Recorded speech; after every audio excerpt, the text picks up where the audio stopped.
kailangan natin makaligtas para maisigawa natin ang gusto natin mangyari. Ang tanong, paano tayo makakalis dito? Tingnan nyo yung mga asul sa labas, oh. Para mga gutom na gutom eh. Wala ka talagang alam sa mga ganitong bagay. Bukod sa taksil ka, isa ka rin malaking kahihiyan. Wala ka ng halaga sa akin ngayon. Major, anong ibig nitong sabihin? Hindi ko inakala na papahirapan niyo ako ng ganito ah. Pero ngayon, tatapusin na kita binatang sundalo. Ikaw ang matatapos ngayon, tanda!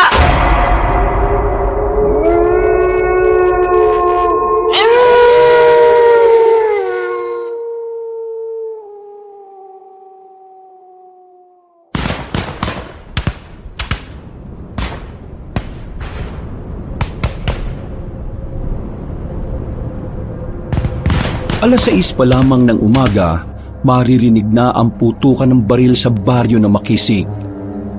Nagpapalitan na naman kasi ng putok ng baril ang dalawang angkan na matagal nang may alitan. Habang ang mga yun ay ginagawa ang makakaya para may malagas sa kabilang partido, ang mga tao naman ay walang ibang magawa kundi ang magtago sa ilalim ng kanilang mga lamesa. Ang ganitong uri ng sistema ay kinasanayan na ni Arman kahit na mag-iisang buwan pa lang siya sa baryo. Hindi naman kasi bago sa kanya ang putok ng baril. Madalas niya rin ito kasing naririnig sa kagubatan. At kahit siya mismo ay humahawak din ng baril kapag meron silang kalaban. Si Arman ay isang rebelde na pumunta sa kapatagan para magmanman. Trabaho niya magatid ng impormasyon sa kanilang commander na si Ligaya. Halos isang buwan na niya itong ginagawa. Pero wala pa rin siyang makuhang impormasyon kung saan ang target nilang dukutin na opisyal ng kasundaluhan. Ito talaga mga De La Cruz at Carlos. Hindi pa nagkakaubusan eh, no? Ang tagal na rin nilang ganyan eh. Paano ba sila bumaril? At parang wala namang tinatamaan kahit na isa. Mga ganyang tao, mga duwag yan. Magbabarilan pero nakatago. Kung totoong matatapang ang mga yan, dapat lumabas sila at magbarilan sila ng harapan. Tumigil na nga kayong dalawa. Baka mamaya may makarinig sa inyo dito at malaman kung ano tayo. Pabayaan nyo na yung mga yan na magpatayan. Wala namang kinalaman ng mga yan sa misyon natin eh. Nakaupo lang ang tatlo sa isang lamesa habang kumakain ng lugaw. Wala silang pakialam kung nagbabarilan ng dalawang angkan at kahit naroon pa sila sa bandang gitna. Kahit tinatawag na sila ng tindera ay wala silang pakialam kung tamaan man sila o hindi. Wala naman silang nararamdamang takot. Base kasi sa kanilang pag-istima, mga hindi naman marunong umasinta ng matino ang mga nagbabarilan. Makalipas ang halos 10 minuto ay natigil na rin ang putukan. Napatayo ang tatlo nang matanaw na nilang may dumating na mga pulis at mga kasama pang sundalo. Sisimplahan ko lang ng lapit. Titingnan ko kung nandun yung subject. Sige, mag-ingat ka. Wala kami magagawa kapag nahuli ka nila, ha? Ako pa ba? Ako yata ang pinakamagaling na espiya ng samahan. Sa sobrang galing mo, 6 na beses ka nang munti ka nang mamatay. Naglakad na palapit doon ang lalaking si Epi. Kampante naman ang dalawa na walang mangyayaring masama roon. Bihasa na kasi si Epi sa ganoong trabaho. Kahit na madalas na nalalagay sa alanganin ng buhay nito, ay nagagawan pa rin ito ng paraan. Magbayad ka na. Doon na lang natin hintayin si Epi. O sige, mauna ka na. Bakit? Anong gagawin mo? Susundan ko si Epi. Kung susunod ka, baka mamaya makahalata pa yung mga sundalong yan. Hindi naman ako lalapit talaga dun eh. Lalapit lang ako ng kaunti. Gusto ko lang din makita at mamukhaan yung mga sundalong yon. Ay nako, bahala ka. Kapag ikaw namatay dyan, huwag mo akong sisisihin ha. Oo naman no. Pero mumultuhin naman kita. Ngumisin na lang sa kanya ang babae. Nang makapagbayad na, agad na ring naglakad pa simple si Arman. Medyo malapit na siya sa mga pulis at sundalo na inaasikaso ang dalawang angkan na nagbabarilan. Wala roon ang hinahanap nilang opisyal. Dismayado si Arman, pero wala naman silang pwedeng gawin. Kabilin-bilinan sa kanila ni Commander Ligaya na hanggat hindi sila sinisimulan ng mga sundalo, hindi nila yon sasabayan. Umalis sa mga sundalo at pulis, bitbit ang mga De La Cruz at Carlos. Napalingon na lamang si Arman sa likuran nang tapikin na siya ni Epi sa balikat. Wala pre, negative. Mukha talagang hindi sila sinasamahan dito nung major na yun. Hintay pa tayo ng tamang pagkakataon. Yung taong yun lang ang kailangan natin para mabawi si Commander Teves. Kailangan natin maging pasensyoso. Eh di, balik muna tayo sa bahay. Natatay na ako eh. Kakakain mo lang? Pambira naman yung tiyan mo na yan, no? Napapailing na lamang si Arman. Umuwi na lamang din sila dahil wala na rin naman silang gagawin sa labas. Saktuhan lang ang laki ng bahay na kanilang tinutuluyan. Meron itong itaas pero para lamang yung kay Mariposa. Kasakasama na nila ang babae simula pa lang nung una. Pagpasok ni Arman sa loob ng bahay ay nakita niya kagad ang damit na nakasampay sa dingding. Ang damit na yon ay bigay sa kanya ng una nilang commander na si Teves. Napangiti siya. 4 na taon na rin kasi mula ng dakpi ng mga otoridad ang kanilang unang commander. Sumali kasi sa kilos protesta si Commander Teves. Nang magkandaleche-leche na, hinuli ang matandang lalaki. Pinahirapan, pinapaamin at ikinulong ng mahabang panahon. Samantalang ang ipinaglalaban lamang nila ay patalsikin ang mga nasa posisyon na walang ginawa kundi kulimbatin ang kaba ng bayan. Bukas pala ng umaga, aakyat muna ako ha. Makikibalita lang ako sa baluarte natin. Baka naman tumagal ka na naman ng ilang araw doon ha. Kailangan ka namin dito. Hindi naman. Pagkarating ko ron, uwi ka agad ako mga bandang hapon. Nanaginip kasi ako kanina ng masama eh. Hindi ako mapakali. Base kasi sa panaginip ko, napahamak daw yung iba nating kasamahan. Kabalik rin yung panaginip. Kaya huwag kang magpapaniwala dyan. Kahit na, uwi pa rin ako sa atin. Mas maganda ng sigurado, no? Minsan, nakakatotoo ang panaginip. Ay sus, eto na naman tayo mga pangitain at kasabihan ni Mariposa. Palibasa kasi ikaw, hindi ka naniniwala eh. Pilosopo ka kasi. Wala naman kasing magandang paliwanag kung bakit kailangan nating maniwala sa mga panaginip. Dati nga nanaginip ako nagkaroon ka ng lawit. Nagkaroon ka ba ng lawit? Sira ulo ka talaga. Isusumbong kita kay Commander Ligaya pag akyat natin sa bundok eh. Ay nako, tumigil na nga kayong dalawa. Baka mamaya kakaganyan nyo. Ayaw makatuluyan yan eh. Ikaw ang tumigil.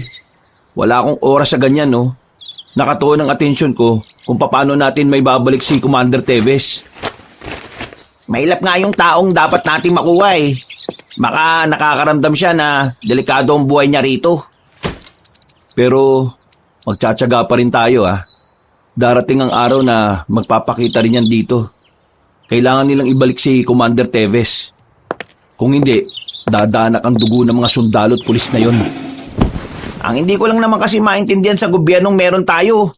Bakit nila hinuli yung mga taong mapayapang nagkakaroon ng kilos protesta? Wala namang masama na bumoses, di ba?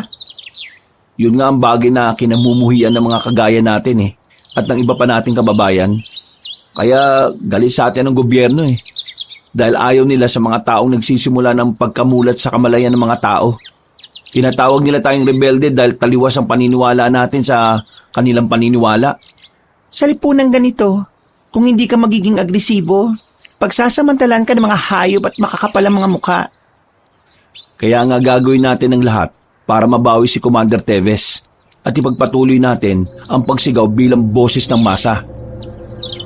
Tumango si Mariposa at Epi bilang pagsang-ayon. Mababaka sa kanilang muka ang tapang at pagiging matatag sa kanilang pinaglalaban. Bagay na matagal na rin nilang isinasabuhay. Dahil para sa kanila, kapag wala kang tapang sa katawan, sasamantalahin nyo ng mga taong mapang-abuso. Kagaya na lang ng mga itinuturing nilang kaaway, ang gobyerno. Kinabukasan, 2 lang si Arman at Mariposa sa bahay na tinutuluyan nila. Kailangan nilang magpanggap ng mga normal na tao, kaya lumalabas-labas sila ng bahay. Hindi kasi sila maaring nasa loob lang. Maraming mga tsismosa sa lugar na yon. Baka kung ano pang kumalat na kwento at mapunta pa sa kanila ang atensyon ng mga otoridad. Anong oras na? Hindi pa rin nakakabalik yung siraulo ah. Baka kung saan-saan na naman dumaan. Arman! Mariposa! Oh, bakit ka sumisigaw? Binagsak mo pa yung pinto. May masamang balita! Ha? Ano masamang balita na naman yan? Tumigil ka sa mga ganyang biro mo ah. Baka putokan kita ngayon. Hindi ako nagbibiro. Totoong sinabi ko sa inyo. Wala ka pang sinasabi. Ano ba yun? Yung mga kasama natin na naglakbay, bangkay na nang makabalik. Sobrang daming sugat sa katawan. Wakwak pa ang tiyan. Ang damit, hiwa-hiwa. Walang ibang gagawa niyan, kundi mga sundalong kalaban natin. Hindi nila ginamitan ng baril. Mukhang pinahirapan muna sila eh. Bago sila pinaslang. Mga buwisit talaga mga yan. Oh, ano gagawin mo, Arman? Babawas lang ako ng isa sa kanila. Hindi na kaya ng damdamin kong ginagawa nila eh. Nasisiraan ka na ba ng ulo? Kapag ginawa mo yan, masisira ang mga nasimulan natin. Gugulo at baka mahanap pa nila ang mga kampo natin. Kagawa ka ng malaking gulo na tayo rin naman ang madedihado. Anong madidiyado? Pupuntahan ko lang sila at uubusin ko sila. Sabi mo kanina, isa lang. Makinig ka. Huwag kang tanga, ha? Nagpapadalos-dalos ka na naman dahil dyan sa emosyon mo. Tila naulog ang ulo ni Arman sa sampal na ginawa ni Mariposa. Natameme ito at napaupo sa gilid. Napahawak na lamang ito sa pisngi. Huwag ka nga maging isip bata. Hindi to tungkol sa damdamin mo, ha? Tungkol ito sa ipinaglalaban ng samahan. Ang ganyang pag-uugali, hindi mo dapat dinadala sa misyon natin. Iniiwan mo dapat yan sa bahay nyo.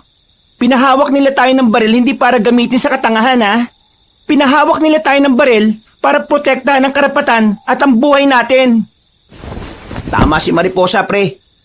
Kumalma ka lang. Binalita ko lang naman ang nalalaman ko eh. Anong sabi ni Commander Ligaya? Pinababalik niya tayo pansamantala sa kampo ngayong gabi. Kailangan niya raw tayo makausap. Delikado. Nagkakalat ang military sa baryong ito eh. At sa ibang baryo din. May mga gumagala din sa gubat.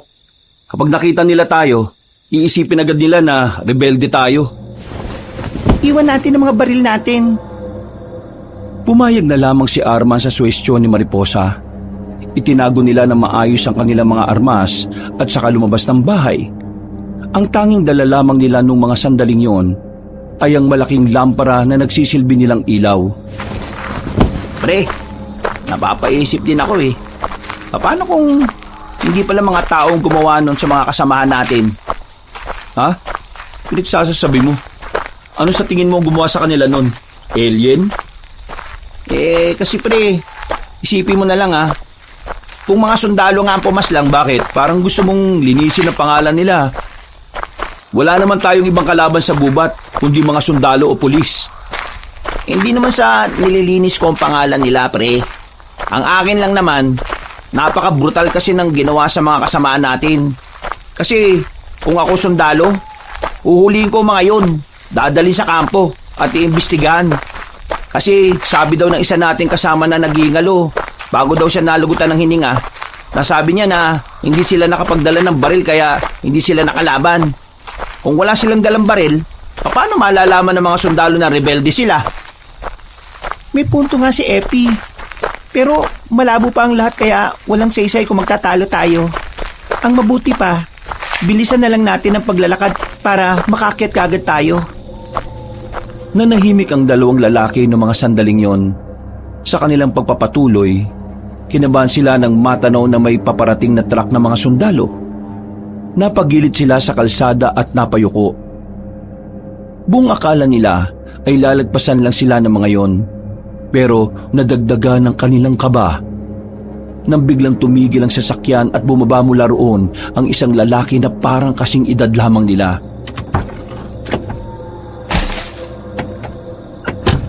Magandang gabi sa inyo. Nagro-ronda kami para bantayan ang area. Pwede ko bang malaman kung saan ang punta ninyo at anong pangalan ninyo? Nagkatinginan ng tatlo. Napasarado na ang kamao ni Arman ng mga sandaling yon. Nanggigigil siya kapag nakakakita siya ng sundalo sa harapan niya. Pero pinilit niyang ikalma ang sarili niya. Magandang gabi rin po. Ako po si Marie. Ito naman po si Armando. Ito naman po si Epeng. Galing po kami sa isang kaibigan. Wala na po kaming masakyan kaya naglalakad kami. Saan ba punta ninyo? Pauwi na rin po. Sumabay na kayo sa amin. Total pabalik na rin kami. Ay, hindi na po sir. Nakakaya naman po. Kaya naman po namin maglakad. Isa pa, malapit na rin naman po eh. Sigurado ba kayo? Baka mamaya mapahama kayo. May mga naglilipa na pa naman ng mga rebelde na nangunguha ng tao at gagawin nilang kaisa sa kanila. Ay, ganun po ba? Pero ayos lang po talaga. Alam ko din naman na pagod na din kayo sa maghapong trabaho ninyo. Sigurado ka ha? Opo sir. O sige, tutuloy na kami. Ngumiti pa ang binatang sarhento sa babae. Napangiti na lang din si Mariposa. Nang makaalis sa mga yon, ay kaagad na tinapik ni Epi sa balikat ang dalaga. Uy, wag mong sabihin na type mo yung sundalo na yon ha. Baka nakakalimot ka. Sila kalaban natin. Ha? Ano pinagsasasabi mo? Kung makangiti ka, wagas eh. Ginawa ko lang yon dahil kailangang hindi sila makahalata. Ano bang pinag-iisip nyo? Mga siraulo? Naniniguro lang kami. Isang malaking kasalanan ang gagawin mo kapag nagmahal ka na kagaya nila. Walang kahit na sino sa inyo ang pwedeng magdikta sa akin kung sino ang gusto kong mahalin ha. Uy, kalma. Pinagsasabihan ka lang naman eh. Nauna nang naglakad ang babaeng si Mariposa. Iiling-iling na lamang ang magkaibigan dahil sa inasal ng dalaga. Sinundan na lamang nila yon at hindi rin nagtagal nakaakyat na rin sila ng kabundukan. Agad na bumungad sa kanilang katawan ang mga kasamahan nilang namatay. Nakalatag ang mga yon sa sahig habang dinadasalan ng kakilala nilang albularyo. Tinungo agad nila ang kinaroroonan ng bahay ng kanilang commander, ang matandang si Ligaya. Pagpasok nila sa bahay ng matanda, ay inabutan nila yon ng merong binabasang libro. Mabuti naman at nakabalik na rin kayo. Pinauwi ko kayo dahil may nakaabot na impormasyon sa akin. Pero, maupo muna kayong tatlo. Ano pong impormasyon ang sinasabi niyo, Commander? Ang nakalap kong balita, itong mga sundalo raw na ito, nagkaroon sila ng inspeksyon sa mga taong nakita nila na kahina-hinala. Alam na kasi nila ang simbolo ng samahan natin. Hindi ko alam kung papaano nila nalaman yon pero kailangan natin mag-ingat. Yung mga simbolo ninyo, saan nyo pinatatak? Ang sa akin sa dibdib. Akin sa singit. Hindi halata kasi maitim eh. Ang akin naman nasa ilalim ng dibdib ko. Hindi nila yun makikita basta-basta. Mabuti naman kung ganon. Siya nga pala, nakita niyo naman kung anong nangyari sa iba nating kasama, hindi ba? Huwag na muna kayong gumala-gala. Doon na muna kayo sa bahay ninyo. Iwasan niyong magkaroon ng interaksyon sa mga sundalo. Mas mainit tayo sa mata nila ngayon. Nakita niyo naman kung ano ang ginawa nila sa mga kaawa-awa nating kasamahan. Hanggang kailan ba tayo maghihintay, Commander? Hindi lumilitaw si Major Galang sa baryo eh. Habang tumatagal, nagiging dihado na tayo. Si Major Galang lang ang susi para maibalik si Teves. Hindi tayo pwedeng maging mainipin. Anong gagawin natin sa mga pumaslang sa kasamaan natin? Hayaan na lang natin? Hindi. Nagpadala na ako ng 10 tao para rumonda sa lugar kung saan napaslang ang mga kasamahan natin. Hahanapin nila ang mga sundalong may sala sa nangyari. Hindi tayo papayag na walang ganti. Commander, payagan niyo na ako. Bibirahin ko ang mga sundalo na gumagala sa baryo. Isang malaking pagkakamali ang gagawin mo, Arman. Para kang tumalon sa kumukulong mantika. Kanina niya pa gustong birahin ng mga sundalo doon eh. Hindi ko alam kung ano ba nangyayari sa taong yan. Wala tayong gagawin sa mga sundalo ng baryo. Kapag ginalaw natin sila, baka mas lalong mawalan tayo ng tsansa na makuha si Major Galang. Kaya, ikalma mo ang kalooban mo, Arman. Lahat tayo dito ay nagalit at nasaktan dahil sa brutal na pagpatay sa mga kasama natin. ano na bang balak bukod sa maghintay na lang? Mananatiling pareho ang ating mga plano. Maghintay. Bakit pa kami bumalik dito kung yan lang pala ang maririnig namin? Pre, kalma. Meron akong ibibigay sa inyo. Inilabas ni Commander Ligaya ang mga larawan ng mga sundalong kailangan nilang asikasuhin. Inilapag nito yon sa lamesa at inisa-isang ipinakilala. Teka, ito yung nakausap namin kanina. Aba, Sargento pala siya. Siya si Sargento Valdez. Siya ang pansamantalang pumalit kay Major Galang. Siya rin ang may direktang koneksyon sa taong yon. Habang naghihintay tayo kay Major Galang, uobserbahan natin itong sarhento na ito. Kukuha tayo ng tamang pagkakataon para kunin siya at piliting magsalita kung nasaan ang major nila. Mag-iingat din kayo sa ibang nandito sa larawan. May mga koneksyon din sila kay Major at mahuhusay din silang mga sundalo. Tumango na lamang ang tatlo. Kahit na papaano ay nakaramdam ng pananabik si Arman sa bago nilang gagawin. Bagot na kasi siya sa paghihintay. Gusto na niyang gumawa ng kahit na anong pagkilos. Nang makauwi na sila sa kanilang bahay, ay agad silang nag-isip kung papaano sila makakalapit sa sundalong si Valdez. Nagpanggap kaya tayong sundalo rin? Tingin mo ba, hindi niya kabisado lahat ng sundalong nasa area natin? Meron ako naisip na paraan. Ano? Para mapalapit kay Sargento, kailangan ko siyang landiin. Ha? Ano sabi mo dyan? Anong klaseng plano yan? Yun lang ang nakikita kong paraan na hindi siya maghihinala. Ang sabihin mo, type mo lang yung sundalong yon. Gagawa ka pa ng dahilan. Agad na nagsalubong ang kilay ni Mariposa nang marinig ang sinabing yun ni Arman. Otomatikong umalma ang kalooban ng dalaga. Hindi nito matanggap na ganun ang iniisip sa kanya ng dalawa niyang kasama. Anong tingin niyo sa akin, malandi? Na sa gitna ng misyon natin, gugustuhin ko makipaglandian sa mga taong dapat ay kaaway natin? Ganun ba tingin niyo sa akin? Ganun niyo ba ako nakilala? Ito kasi si Arman eh. Yan, nagalit tuloy. Naninigurado lang tayo na hindi yun makakaapekto sa misyon natin. Ang mahirap kasi sa'yo, Arman. Wala ka naman masabing magandang paraan eh. Kokontra ka pa talaga. Hindi naman ikaw ang gagawa. Makikisama ka na lang. Kung makapagsalita ka, parang wala akong inambag sa misyon na to ah. Baka nakakalimutan mong ako lahat nakatuklas sa mga kuta ng military ng mga nakaraang buwan. Ano naman? Hindi naman natin nagamit yung mga yon kasi dito na tayo na malagi. Tama na nga yan. Magsusumbatan pa kayong dalawa. Wala naman tayo mapapala sa ganyan eh. Ayusin nyo kasi mga utak nyo. Kung wala naman kayong masasabing matino tumahimik na lang kayo. Pumasok na lamang sa loob ng bahay ang babaeng si Mariposa. Napabuntong hininga na lamang ang lalaking si Arman. Sa uli ay napagtanto niyang mali rin ang kanyang mga nasabi. Hayaan mo na muna. Ganun lang talaga ang mga babae. Hindi normal na babae si Mariposa. Mag-sorry ka mamaya. Ha? Bakit ako? Ikaw ang kasagutan niya eh. Ikaw na magsabi ng sorry. Magpapahinga na ako. Naunang nang pumasok si Arman at nagtungo sa sarili nitong silid.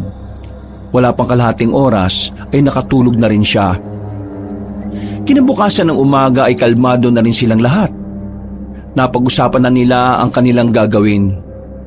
Pumayag na rin ang dalawang lalaki sa naiisip ni Mariposa na paraan para mapalapit kay Sargento Valdez. Lumabas ng bahay si Mariposa. Maikli ng bahagya ang suot nito para mas madali siyang mapansin. Patungo yun sa headquarters ng mga military na nasa loob lang din naman ng kanilang baryo. Sigurado bang hindi na natin siya kailangan bantayan? Baka mabastos yun ng mga sundalo. Matalino babae sa Mariposa. May tiwala akong kakayanin na niyang mag-isa yun.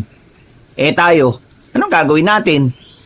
Di balik sa normal na buhay. Sumama ka sa akin sa gubat. Maghanap tayo ulit ng mga tuyong kahoy para gawing uling. O sige, tara na. Kailangan nilang gawin yun dahil yun ang nakikita sa kanila ng mga tao. Pagbebenta ng uling ang pinakilala nila sa mga residente bilang kanilang trabaho. Kaya Ilang minuto lang ang nakalipas, lumabas na rin sila ng bahay dala ang mga sako na kanilang paglalagyan. Pre, tingnan mo. Ang alin? Ito oh. Itong katawan ng puno. Oh, anong meron dyan? Hindi mo ba nakikita? Ito oh. Oh, ano ngang meron? May mahabang hiwa. Yun, dun oh. May hiwa din. Parang malaking kalmot eh. Oy, ano naman? Wala lang. Niisip ko lang na baka may mabangis na nilalang dito sa gubat na gumawa niyan. Mas maniniwala pa akong maraming buwaya sa Maynila kaysa dyan sa sinasabi mo. Eh pero paano kung totoo ngang may ano? Ano? Eh, wag na. Hindi ka naman maniniwala eh. Ano nga? Pabitin pa eh. Eh paano kung totoong ano? Aswang. Oh, saan mo naman narinig ang kwentong barbero na yan? Dun sa palengke kanina. Usapan lang ng mga matatanda. Matatanda na sila. Malalakas ang imahinasyon nila kaya hindi ka dapat nagpapaniwala, no? Ang tagal na natin pag-alagala sa gubat eh. Pero wala naman tayo nakikita mga aswang. Kahit nga mga bakas lang, wala eh. Kaya walang ganun, no? Pa na lang ng mga tuyong kahoy para matuwa naman ako sa'yo. Hindi yung kung ano-ano mga pinagsasabi mo.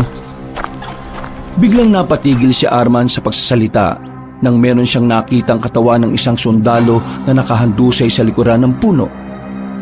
Agad siyang napalingon sa paligid. Sinusuri niya kung bukod sa kanila ay meron pang ibang naroon.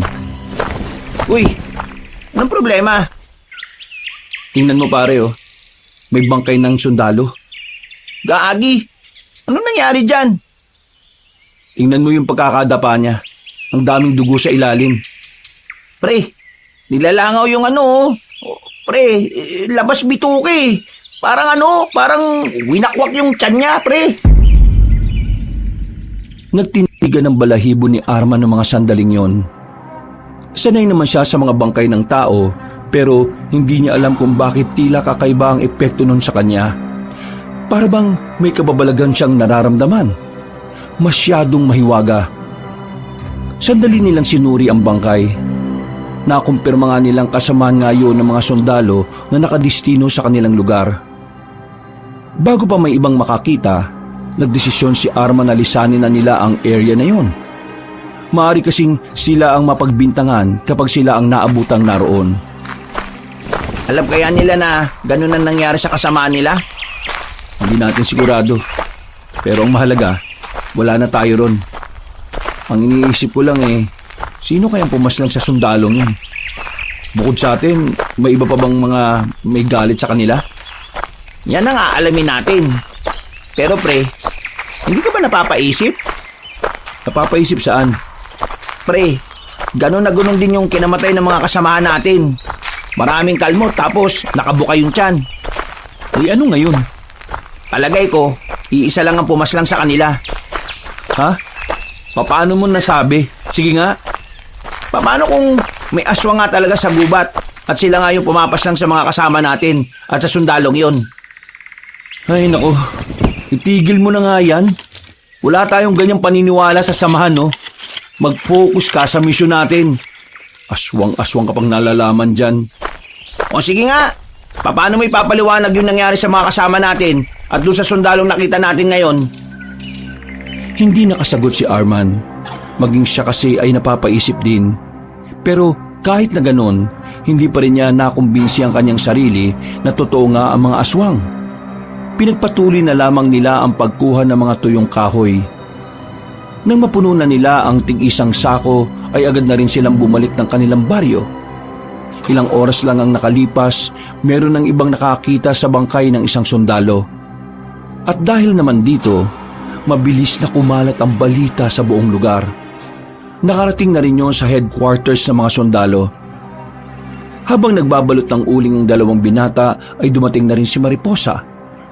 Base sa mukha nito ay dismayado ito ng bahagya. Oh, bakit ganyan ang mukha mo? Anong balita? Oh, baka mamaya magsagutan na naman kayo ha. Maakit ko na sana siya kaso bigla silang naalarma. May nakarating na impormasyon sa kanila na may isa sa mga kasama nilang pinatay. At walang ibang pinagbibintangan kundi mga rebelde. Alam na namin ang tungkol dyan. Sa katunayan, kami ang unang nakakita niya sa gubat. Sa narinig ko, brutal daw ang pagkakapatay eh. Hindi naman tayo ganun magtrabaho, di ba? Isang bala lang sapat na. Pero yung bangkay, halos magkandalasog-lasog na raw. Malakas talaga. Oo, tigil mo yan ha. Hindi yan ang gusto ko marinig. Ha? Ano ba yon? Ito kasing si Epi, puro aswang ang sinasabi. Nakakairita na. Sabay-sabay silang napalingon sa labas nang marinig nila ang yabag ng paa ng mga sundalo. Nakaalarma ang mga yun. Kumalat ang military sa kanilang baryo at nagkaroon pa ng mandatory checking sa mga bahay ng mga taga roon. Nang nasa kanila na ang military para magsuri, hindi maiwasan ni Arman na hindi kabahan. Sa oras kasi na makita ng mga yun ang tinatago nila mga baril, tapos na ang kanilang buhay. Kaya naman walang humpay ang panalangin ni Arman sa kanyang isip na sana walang makita mga militar. Sarento, ano ba nangyayari? Bakit kailangan yung tingnan ng bawat bahay sa baryo? Meron kaming hinahanap na masasamang tao eh. Kailangan namin silang mahuli bago pa sila makagawa ng mas makasalanang gawain. Sinabi ko naman kasi sa iyo eh. Wala ritong hinahanap nyo. Kaano-ano mo yung dalawang lalaking yan? Ito si Armando, pinsan ko po. Ito naman po si Epeng, pinsan ko rin po. Ah, ganun ba? Sir, ano pong nangyari? Narinig po namin kanina sa usap-usapan. May isa raw po sa kasama ninyong natagpo ang wala ng buhay. Hindi kami pwede maglabas ng info sa ibang tao na hindi parte ng organisasyon. Pero iniimbestigahan na namin ang nangyari at sinisimulan namin yon sa pag-inspeksyon sa mga bahay. Kung sakaling meron kayong makitang tao na kahinahinala, sabihin nyo kaagad sa amin ha. Sir, kailan ka libre? Gusto ko sanang yayain ka na kumain sa labas eh. Ha? Ano kasi, wala pa akong libreng oras. Pasensya na ha. Sayang naman. Ang pogi mo pa naman. Gustong masok ni Arman sa mga naririnig niyang sinasabi ni Mariposa. Hindi kasi siya sanay na ganun ang dalaga. Nakilala niya yun bilang mainhin na babae. O sige, tapos na kami mag-inspeksyon. Malapit lang ang headquarters namin kaya sabihan nyo kagad kami ha kung may makikita kayong kahinahinala. Men, let's go! Nagmamadali nang makalabas ng kanilang bakuran ng mga sundalo. Nang makalayo na yon, nawala na rin ang ngiti ni Mariposa. Balik na sa pagiging seryoso ang ekspresyon ng mukha nito. Ang galing mong umarte, Mariposa. Nakita niyo naman kung paanong tablan sa akin ng sundalong yan, di ba? Kaunting-kaunti na lang. Magbibitaw na rin sa akin ng mga impormasyon ng lalaking yon. Isang linggo pa ang nakalipas. Wala namang bago sa kanilang routine. Ginagawa pa rin nila ang pagbebenta ng uling bilang panakipbutas sa kanilang tunay na katauhan. Habang si Mariposa naman ay unti-unti nang nakukuha ang loob ng lalaking si Valdez. Pero sa kabila ng pagkakaroon ng magandang progreso sa kanilang ginagawa, parami naman ang parami ang mga natatagpuang bangkay sa kagubatan.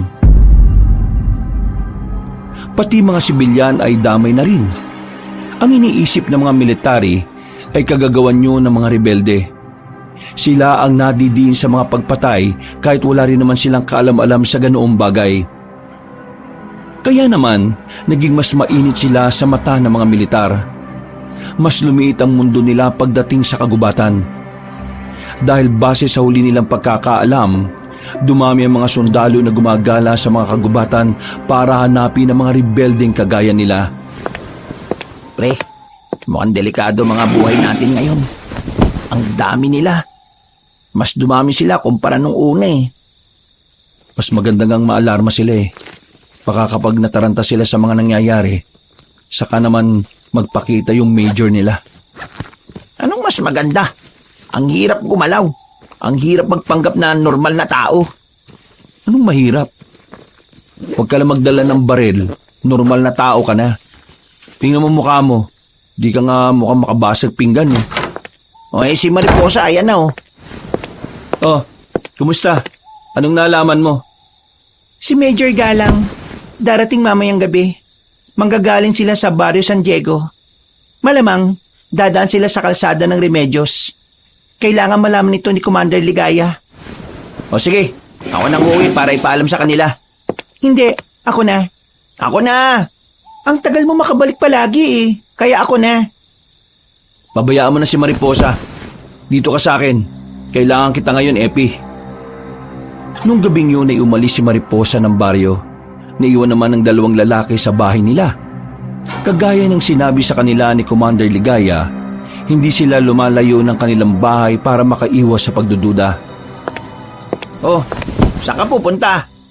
Lalabas, bibili ng katol. Malamok ngayon eh. Buti naisipan mo. Tinatamad kasi ako ngayon lumabas kaya ikaw na lang. Pang sa akin lang yung bibiling ko, no? Uy, gara mo naman. Bahala ka. Tahimik na ang kapaligiran ng lumabas ang binatang si Arman. Meron siyang dalang maliit na kutsilyo na nakasuksok sa tagiliran. Nang matanaw na niya ang tindahan, nakita niya roon ang sundalong si Sargento Valdez. Wala naman siyang balak sanang kausapin ng lalaking yon, pero ang sundalo mismo ang nagsimulang kumausap sa kanya. Oh, ikaw yung pinsan ni Mariposa, di ba? Bakit nasa labas ka pa? Hindi mo ba nabalitaan na meron tayong curfew? Pabuti na lang at wala pa si Major Galang. Nako, kapag nakita ka noon, dadamputin ka talaga. Pero dahil naman ako ang nakakita sa'yo, ayos lang yan. Akong bahala sa'yo. Bibili ka lang naman, di ba? Yes sir. Ang dami kasing lamok eh. Kailangan ko ng katol. Kung sa bagay, doon din sa headquarters, ang daming lamok eh. Ikaw si Armando, di ba? Yes sir. Bakit sir? Kapangalan mo kasi yung lolo ko eh. Sundalo rin siya. Magre-retiro na sana siya kaso namatay siya sa ambush. Kalaban nila mga rebelde eh. Pero alam mo bang kahit napatay siya ng mga rebelde, nakangiti pa siya? Bakit naman sir? Ang sabi kasi ng lolo ko, masaya siyang mamamatay kung sa labanan siya mamamatay. Ayaw niyang mamatay sa sakit eh. O di ba? Para siyang siraulo. Pero kahit na ganun, doon kuminana sa kanya yung pagiging maunawain sa loobi ng mga rebelde. Sinasabi niyo ba sir na naiintindihan niyo ang pinaglalaban ng mga rebelde? Naiintindihan ko kung ipapaintindi sa akin na maayos. Eto mga rebelde na kumakalaban sa amin. Sinusubukan namin silang kausapin pero bago kami makalapit, nagpapaputok kagad. Sa totoo lang, hindi ako galit sa mga rebelde. Wala akong sama ng loob sa kanila. Kaya gumagamit ng dasa mga rebelde ay dahil desperado na silang mapakinggan. Bago sila naging marahas, naging maynaon muna sila ng mahabang panahon. Ang ibig ko sabihin, napunot na ipon ng sama ng loob nila kaya sila ganun. Sa pananaw niyo, masasama ba ang mga rebelde? Iba-iba naman ang mga rebelde. May masama, may mabuti. Nagiging masama ang mga rebelde kapag ang pinaglalaban nila makakasira sa nakararami. Mabuti ang mga rebelde kung ang pinaglalaban nila ay para sa pagbabago at ikaunlad ng kanilang buhay at ng mas maraming Pilipino. Ganyan palang pananaw niyo sa kanila? Bakit? Mali ba ako? Hindi. Hindi lang ako makapaniwala na may kagaya mo na ganyan na kaisipan. Kadalasan kasi sa mga naririnig ko, galit sila sa mga rebelde. Ang tingin nila sa mga rebelde, terorista, masasamang tao, mga salot at anay ng lipunan. Hindi ko kinakampihan ng mga rebelde Ang puso ko'y para sa bayan. Ang mamamayan ang pinoprotektahan ko. At ang mga rebelde ay parte rin ng mamamayan na dapat pinapakinggan ang mga hinaing. Hanggat may mga paraan para maayos ang mga gusot, yun ang palagi kong iniisip. At kung sakali mang ang mga rebelde ay nakakaperwisyo at marami nang nadadami na inosenteng buhay, wala kami magagawa kundi ang gawin ang trabaho namin. Sir, pwede ba ako magtanong? Pero wag sana ninyong mamasamain Pwede naman. Maganda nga usapan natin Bakit mas pinoprotektahan niyo mga politikong kurakot kaysa sa mga mamamayang ninanakawan nila? Maganda tanong mo Tinanong na rin sa akin yan ng mga nakakausap kong tao na galit sa amin. Pero, sige, sasagutin ko para alam mo at maintindihan mo rin. Hindi namin sila pinoprotektahan. Pinoprotektahan namin ay ang kapayapaan. Kung iisipin mo lang ng mas malalim, ang pagpigil namin sa mga dahas na banta ng gobyerno direktang pumapabor sa mga pangkaraniwang tao. Kung hahayaan namin ang mga mamamayan na gumawa ng kaguluhan dahil sa galit nila sa mga nakaupo, sa bandang uli, ang mga mahihirap na mamamayan lang din ang talo. Bakit? Dahil ang mga tao ang nasa lansangan at ang mga nasa posisyon nasa loob lamang ng mga opisina nila. Ay sinong kawawa? Kami, ang mga tao. Tayo mga pangkaraniwang Pilipino lang. Gagawin namin ang tungkuling sinumpaan at gagawin nyo rin naman ang pinaglalaban nyo sa kahit na anong paraan. Tayo magkakasakitan. Sila, nanonood lang. Kaya, hindi namin sila pinoprotektahan ha. Ang masakit na katotohanan lang, wala kaming kapangyarihan kalabanin sila dahil meron din kami mga pamilyang inaalagaan. Pero ang mga taong nagpoprotesta sa lansangan, di ba may mga pamilya rin silang iniwan para ipaglaban ang karapatan at hustisya? Kung sakaling mamatay sila dahil sa pakikibaka nila, maiiwan din ang pamilya nila. Sir, kung ang isang mambabalot na kayang iwan ng pamilya para sa bayan, bakit kayo mga may hawak na armas, hindi nyo kayang gawin yon? Dahil nga, meron kaming sinumpaang tungkulin At ang sinumpaang tungkulin yon ay para sa bayan at hindi para sa mga nakaupo sa posisyon. Ang tungkulin nyo ay protektahan ng mga Pilipino. Kaya hindi ko maintindihan kung bakit ayaw nyong makisa sa mga taong nakikipaglaban sa katiwalian. Bakit nyo sila inaharang sa daan? dahil kung sakaling mawala ang kapayapaan, mas maraming buhay ang mawawala. Hindi porke nasa lansangan kami para pigilan sila hindi na nila kami kaisa. Kasama nila kami sa laban. Kung biktima sila ng katiwalian, kami rin. Biktima rin pala kayo ng katiwalian Bakit ayaw niyong sumama sa boses ng masa? Kagaya nga na sinabi ko, meron kaming tungkulin na Di hubarin niyo yung mga uniforme ninyo at maging pangkaraniwang mamamayang kagaya nila. Hindi mo ko naiintindihan Mukhang hindi niyo rin ako naiintindihan, sir. At hindi ko rin alam na may pinsan pala si Mariposa na makabayan. Nang sabihin ni Sargento Valdez yun, ay nakaramdam ng kaba si Arman. Masyado kasi siyang nadala sa kanyang emosyon. Pakiramdam niya, lumabas ang pagiging aktivista at pagiging rebelde niya. Biglang namawis ang kanyang palad. Tumingin siya sa sundalong kaharap niya. Nakangiti yun sa kanya at di niya alam kung bakit. Naranasan mo na bang sumama sa mga kilos protesta? Ha? Yung mga sinasabi mo kasi, para kang leader ng mga taong nakikipaglaban para sa karapatan at sa hustisya Ha? Hindi. Wala pa akong nasasamahan na ganyan. Pero mahilig ako magbasa ng dyaryo. Kaya naman pala. Saksi ka sa mga nangyayari sa bayan. Pasensya na, sir Nadala yata ako Pero hindi ako galit Nagpapaliwanag lang ng pananaw. Ay, wala namang problema. Masaya nga ako kasi may kagaya mo na nagsasabi sa akin ng mga yon. Ramdam ko ang pagka-Pilipino mo. Tinapik siya sa balikat ni Sargento Valdez. Sa puntong yon, naramdaman niya ang kabutihan ng harap niya. Sa lahat kasi ng sundalong nakadaupang palad niya, ang lalaking yun lang ang medyo komportable siya.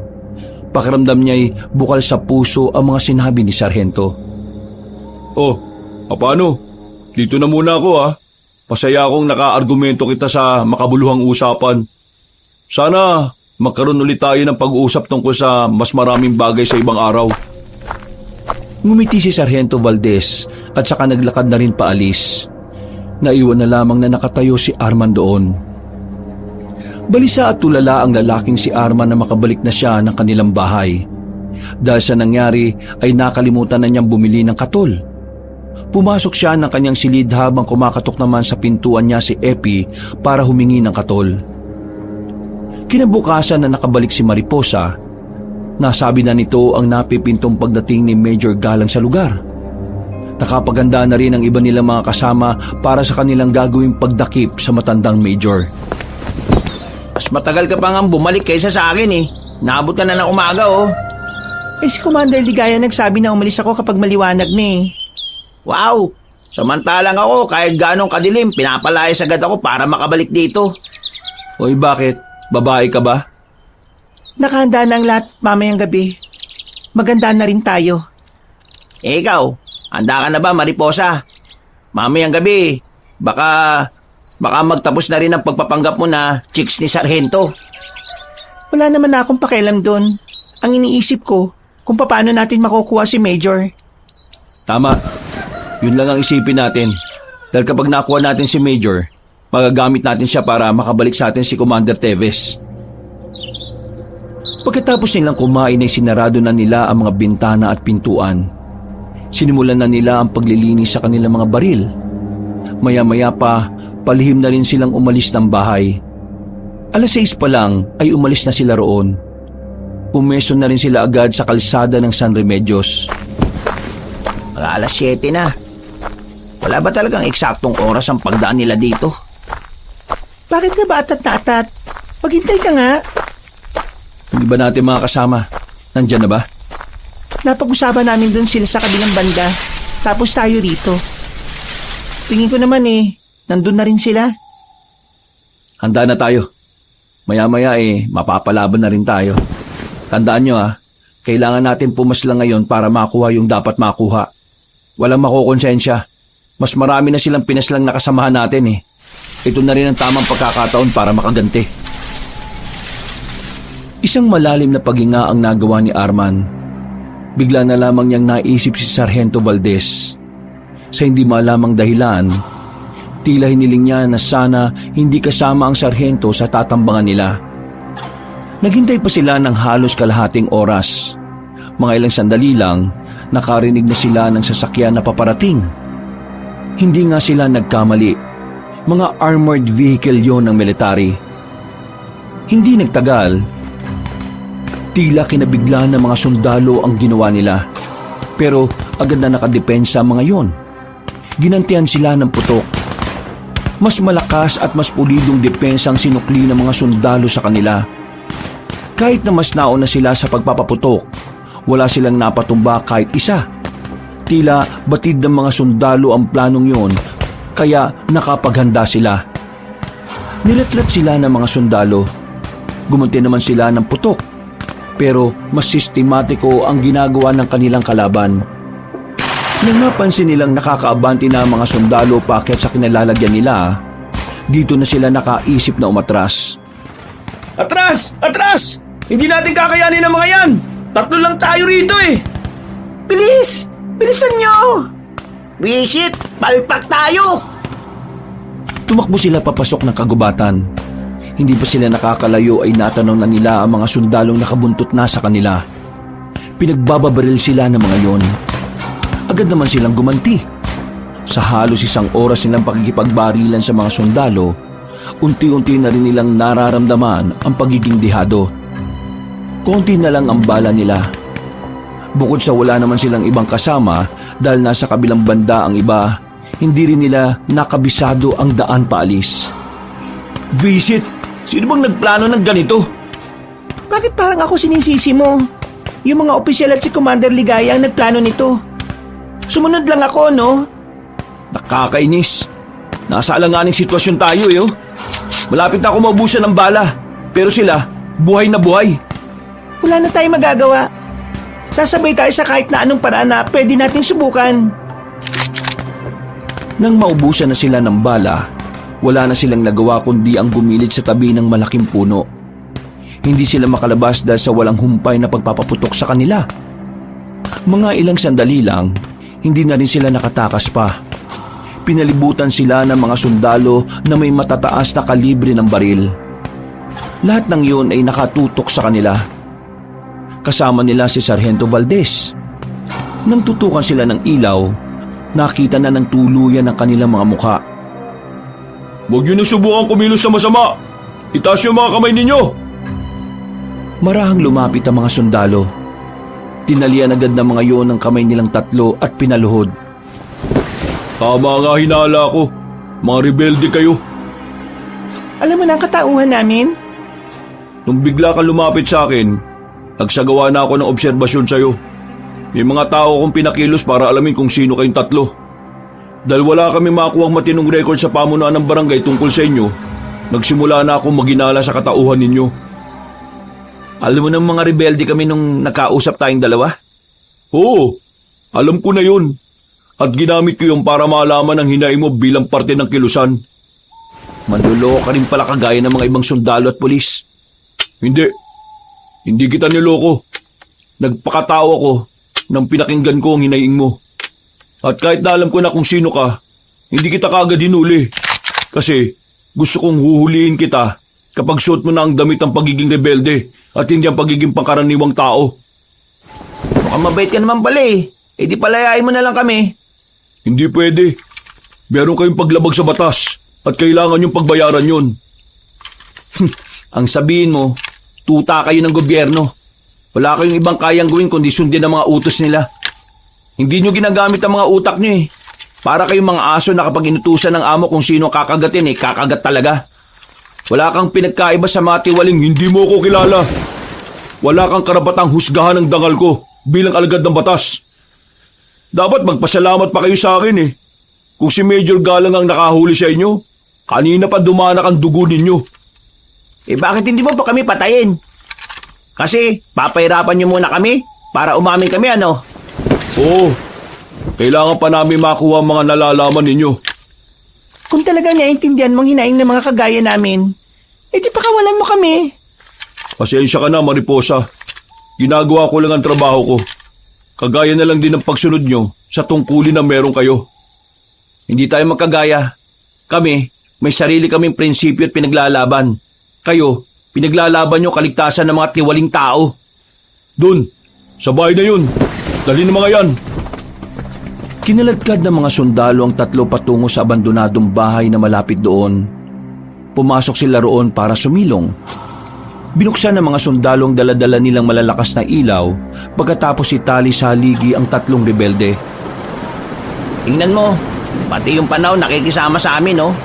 Kasi alam ng Diyos na tama ang pinaglalaban namin. Wala naman ako sinabi na mali ang pinaglalaban nyo eh. Mali lang ang pamamaraan ninyo. Kahit na anong sabihin mo, hindi yun magiging mahalaga sa amin. Hindi namin pakikinggan ang tuta ng mga taong hindi rin naman nakikinig sa amin. Hindi na nagsalita pa si Sargento Valdez. Kahit na daldal pa sila ng daldal. Pagkatapos ng halos 20 minutos, tumila na rin ang ulan. Lalabas na sana sila para dalhin na sa kampo sila Arman pero bigla na lamang silang nakarinig ng malalakas na hiyaw na parabang mula sa mababangis na hayop. Nagkakatinginan ng mga sundalo. Pare-parehong walang ideya ang mga yon. Ano yun? Mga aswang! Mga aswang? Pinagsasabi mo, Mariposa. Kaya inumaga na ako ng uwi kagabi dahil sa mga aswang na yan. O paano mo nasabi na aswang ang mga naririnig natin ngayon? Nakita ko sila sa gubat habang hinahabol ang mga ngaso. May itim na tao, mahaba ang kuko at naglalabas ng nakakatakot na tunog. Para mga mababangis na leon na hindi pinakain ng maraming taon. Seryoso ka ba talaga, Mariposa? Kung ayaw niyong maniwala, bahala kayo. Basta sinabi ko na sa inyo kung anong hinala ko. Men, check the area. Kung sakaling aswang ang mga nasa labas, kailangan natin silang patayin. Hindi sila basta-basta. Mabibilis sa mga aswang. Base sa nakita ko, mas mabilis sila kung gabi at madilim. Magiging pabor din sa kanila na marami ang puno. Tanggalin niyo tong pagkakatali sa kamay namin. Makakatulong kami sa inyo. Hindi ko pwedeng gawin yan. Tatakasan nyo lang kami. Matagal kami nasa gubat. Gubat na ang mundo namin. Kaya alam namin kung saan magandang dumaan. Hindi mo ako maloloko, no? Kung alam nyo ang daan, bakit kayo napunta rito? Wala naman daan dito, palis. Noong mga sandaling yon, nagsimula nang magpaputok ang mga kasama ng sarhento. Pinagbababaril nila ang mga aswang na nararamdaman nila sa paligid. Pero sa kasamaang palad, hindi agad nila matamaan ang mga yon dahil na rin sa kakulangan ng liwanag. Mga ilang sandali pa, umatake na ang mga aswang. Pinaghihila papunta sa kadiliman ng mga yon. Nilapag, nilantakan at parabang ginawang hapunan. Walang natira sa mga kasamahan ni Sargento Valdez. Hindi ito makapaniwala. Kahit si Arman na hindi naniniwala sa mga aswang, ay namawis ang palad at noo dahil sa kaba. Mabilis na sinara ni Sargento Valdez ang pintuan. Wala itong nagawa kundi ang pakinggan na lamang ang mga kasamahan nito na nilalapa ng mabangis na nilalang. Uy! Tanggalin mo na to! Sumunod kayo sa akin! Dito, bilis!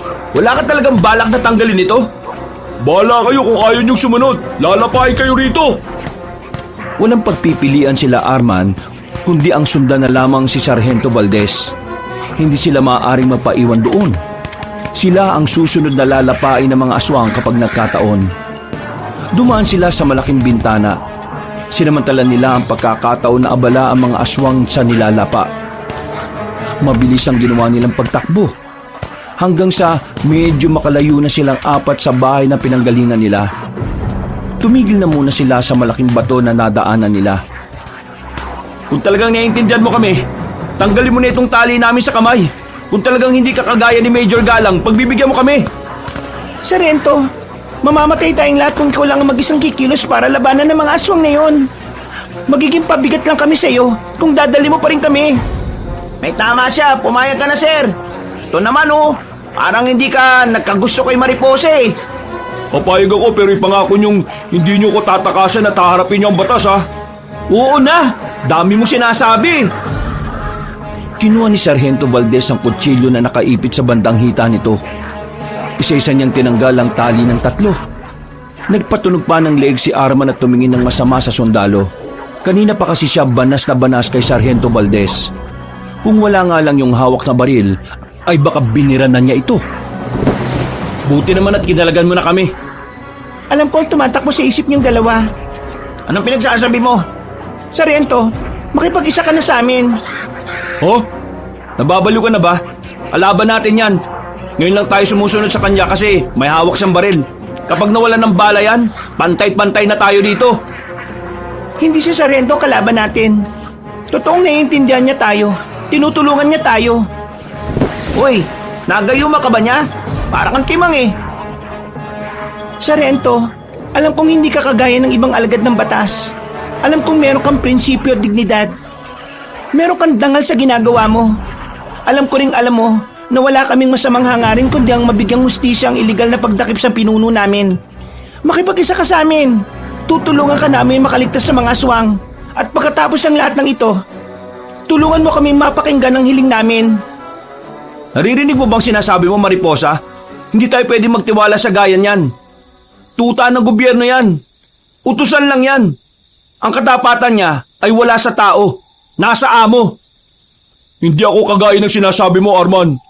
May sarili akong pananaw. Patunayan niyo lang sa akin na hindi masama ang organisasyon ninyo. Tutulungan ko kayong maiparating ang boses niyo sa palasyo. Hindi kami naniniwala sa'yo. Kagaya ka rin nila. Pare-pareho kayong lahat. Pinagpapapatay niyong iba namin kasamahan kahit na gusto naming idaan sa maayos na usapan ng problema. Sila yun. Hindi ako kasama doon. At wala akong magagawa sa bagay na yun. Iba ang pananaw ko, iba rin ang kanila. Sa maniwala kayo at sa hindi, tinutulungan ko ang mga nakakulong at hinuli ng ilegal.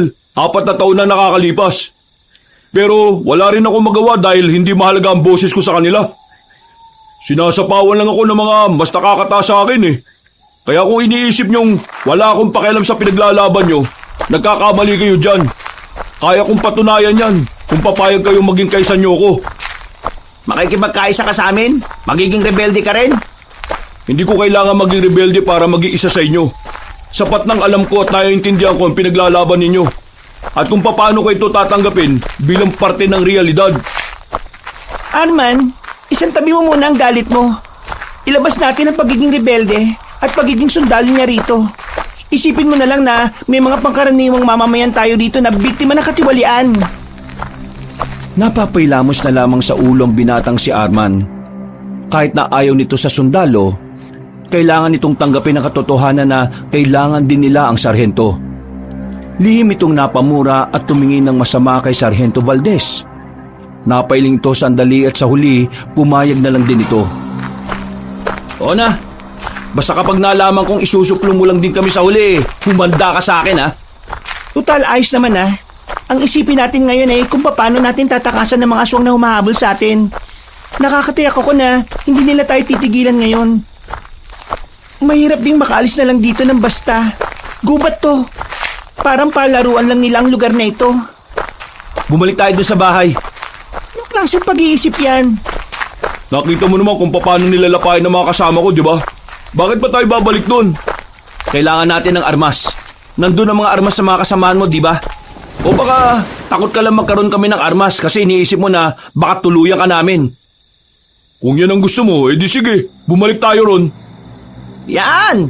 Yan ang gusto ko, matapang! Kahit natutol si Mariposa sa ideyang yun ni Arman, ay wala rin itong nagawa. Nagkasundo ang tatlong lalaki kaya agad naman silang umalis. Kahit na alam nilang delikado, wala silang inurungan. Maingat ang kanilang bawat paglakad dahil sa dulas ng kanilang dinaraanan. Pagbalik nila sa bahay na kanilang pinanggalingan, inabutan nila ang ilang bangkay na lasog-lasog ang katawan. Nakaramdam ng awa si Sargento Valdez para sa kanyang mga kasamahan. Habang sila Arman naman ay hindi maiwasang hindi masuka sa mga nakikita. Nagkalat din kasi ang mga laman loob ng mga biktima. Kunin niyo lahat ng pwede magamit. Baka marami-raming aswang ang makalaban natin. Kailangan natin makasabay sa labanan ng mas matagal. Sargento, kilos na! Kahit anong titig mo dyan, hindi na mabubuhay ang mga kasama mo. Ayusin mo pananalita mo ah. Alam kong galit kayo sa mga sundalo pero yung mga kasama ko ay may mga pamilya ring naiwan. Huwag mong gawing katatawanan ng kamatayan nila. Ay, pasensya na. Padabog na pinagdadadampot ni Sargento Valdez sa mga baril at nauna na ring naglakad. Uy, umayos ka kayong dalawa. Hindi na kayo mga bata para sabihin ko pa kung ano ang tama at mali ah. May sarili kayong mga utak. Gamitin ninyo. Napapakamot na lamang sa ulo si Epi. Habang si Arman naman ay wala lang pakialam. Sa pagpapatuloy ng kanilang paglalakad ay inakala nilang hindi na sila masusundan pa ng mga aswang. Pero nang sumabit ang braso ni Epi sa nakausling sanga ng puno, dito na nagbago ang ihip ng hangin. Dumugo ang braso ni Epi at ito ang naging dahilan kung bakit sila naamoy ng mga aswang. Wala pang 5 minuto, naririnig na naman nila ang mababangis na angil ng mga nilalang. Habang tumatagal, palakas ng palakas. Indikasyon lang na palapit na yun ang palapit sa kanila. Visit ka, Epi. Dahil sa'yo kaya tayo naamoy ng aswang eh. Naamoy nila yung dugo mo. Ha? Mabaho ba tong dugo ko? Mauna na kayo. Susubukan ko silang harapin. Bida-bida naman to.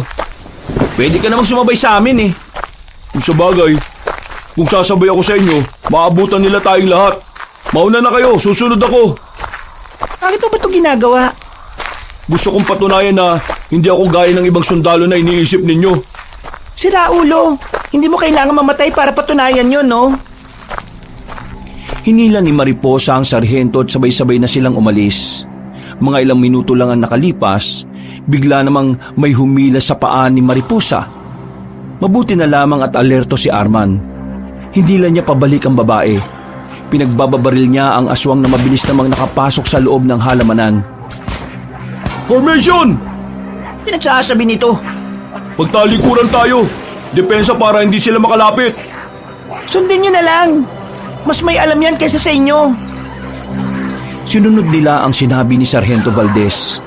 Maya-maya pa'y pinalibutan na rin sila ng mga aswang na tila takam na silang makain. Nang umatake ang mga yon, hindi na sila nagsayang ng oras. Agad na rin nilang pinaputukan ng mga aswang. Niratrat nila ang katawan ng mga nilalang. Walang makalapit kahit isa. Hindi pa nakontento ang 4. Kahit nasa labag na ang mga yon ay niratrat pa rin nila. Siniguro nilang hindi na talaga yon makakagalaw. Basic lang naman pala eh. Akala ko naman sobrang nakakatakot. Tipong mapapadasal ako, hindi naman pala. Huwag kayo maging kampante. Hindi porke nagawa natin silang talunin ngayon eh. Ganun pa rin ang mangyayari mamaya. Tara, umalis na tayo. Baka mamaya may iba pang aswang na makakita sa atin dito. Wala na silang sinayang na pagkakataon. Agad na rin nilang nilisan ang lugar na yon. Sa kanilang paglalakad, bigla namang umulan ng malakas. Mabuti na lamang ay meron silang nadaanan na bahay sa gilid ng kalsada. May ilaw sa loob. Dali-dali silang lumapit doon para makisilong sa tapat. Baka magalit naman yung tao sa loob kapag nalaman nandito tayo sa tapat nila. Ako bahala. Kakausapin ko sila. Makailang ulit na kinatok ni Sargento Valdez ang pintuan. Mga ilang sandali lamang ay bumukas na rin yon. Isang matandang lalaki ang bumungad sa kanila. Hindi pa naman yun uugod-ugod pero puti na rin ang buhok nito. Sir, ano bang may paglilingkod ko sa inyo? Sargento Valdez, dito kami na destino sa probinsya ninyo. Partikular sa area na ito at sa kabila. Baka po pwedeng makisilong muna. Inabutan na kami ng ulan eh. Sir, mukhang napalabang kayo Ang tataas na kalibre ng mga yan. Baka naman sir, madamay ako dyan Hindi po mga taong kalaban namin, Manong. Ano? Hindi mga tao. Ano pong ibig nyo sabihin, sir? Hindi ko alam kung maniniwala kayo pero mga aswang po ang kalaban namin. Hinahabol nila kami kanina eh. Pero naubos na namin sila.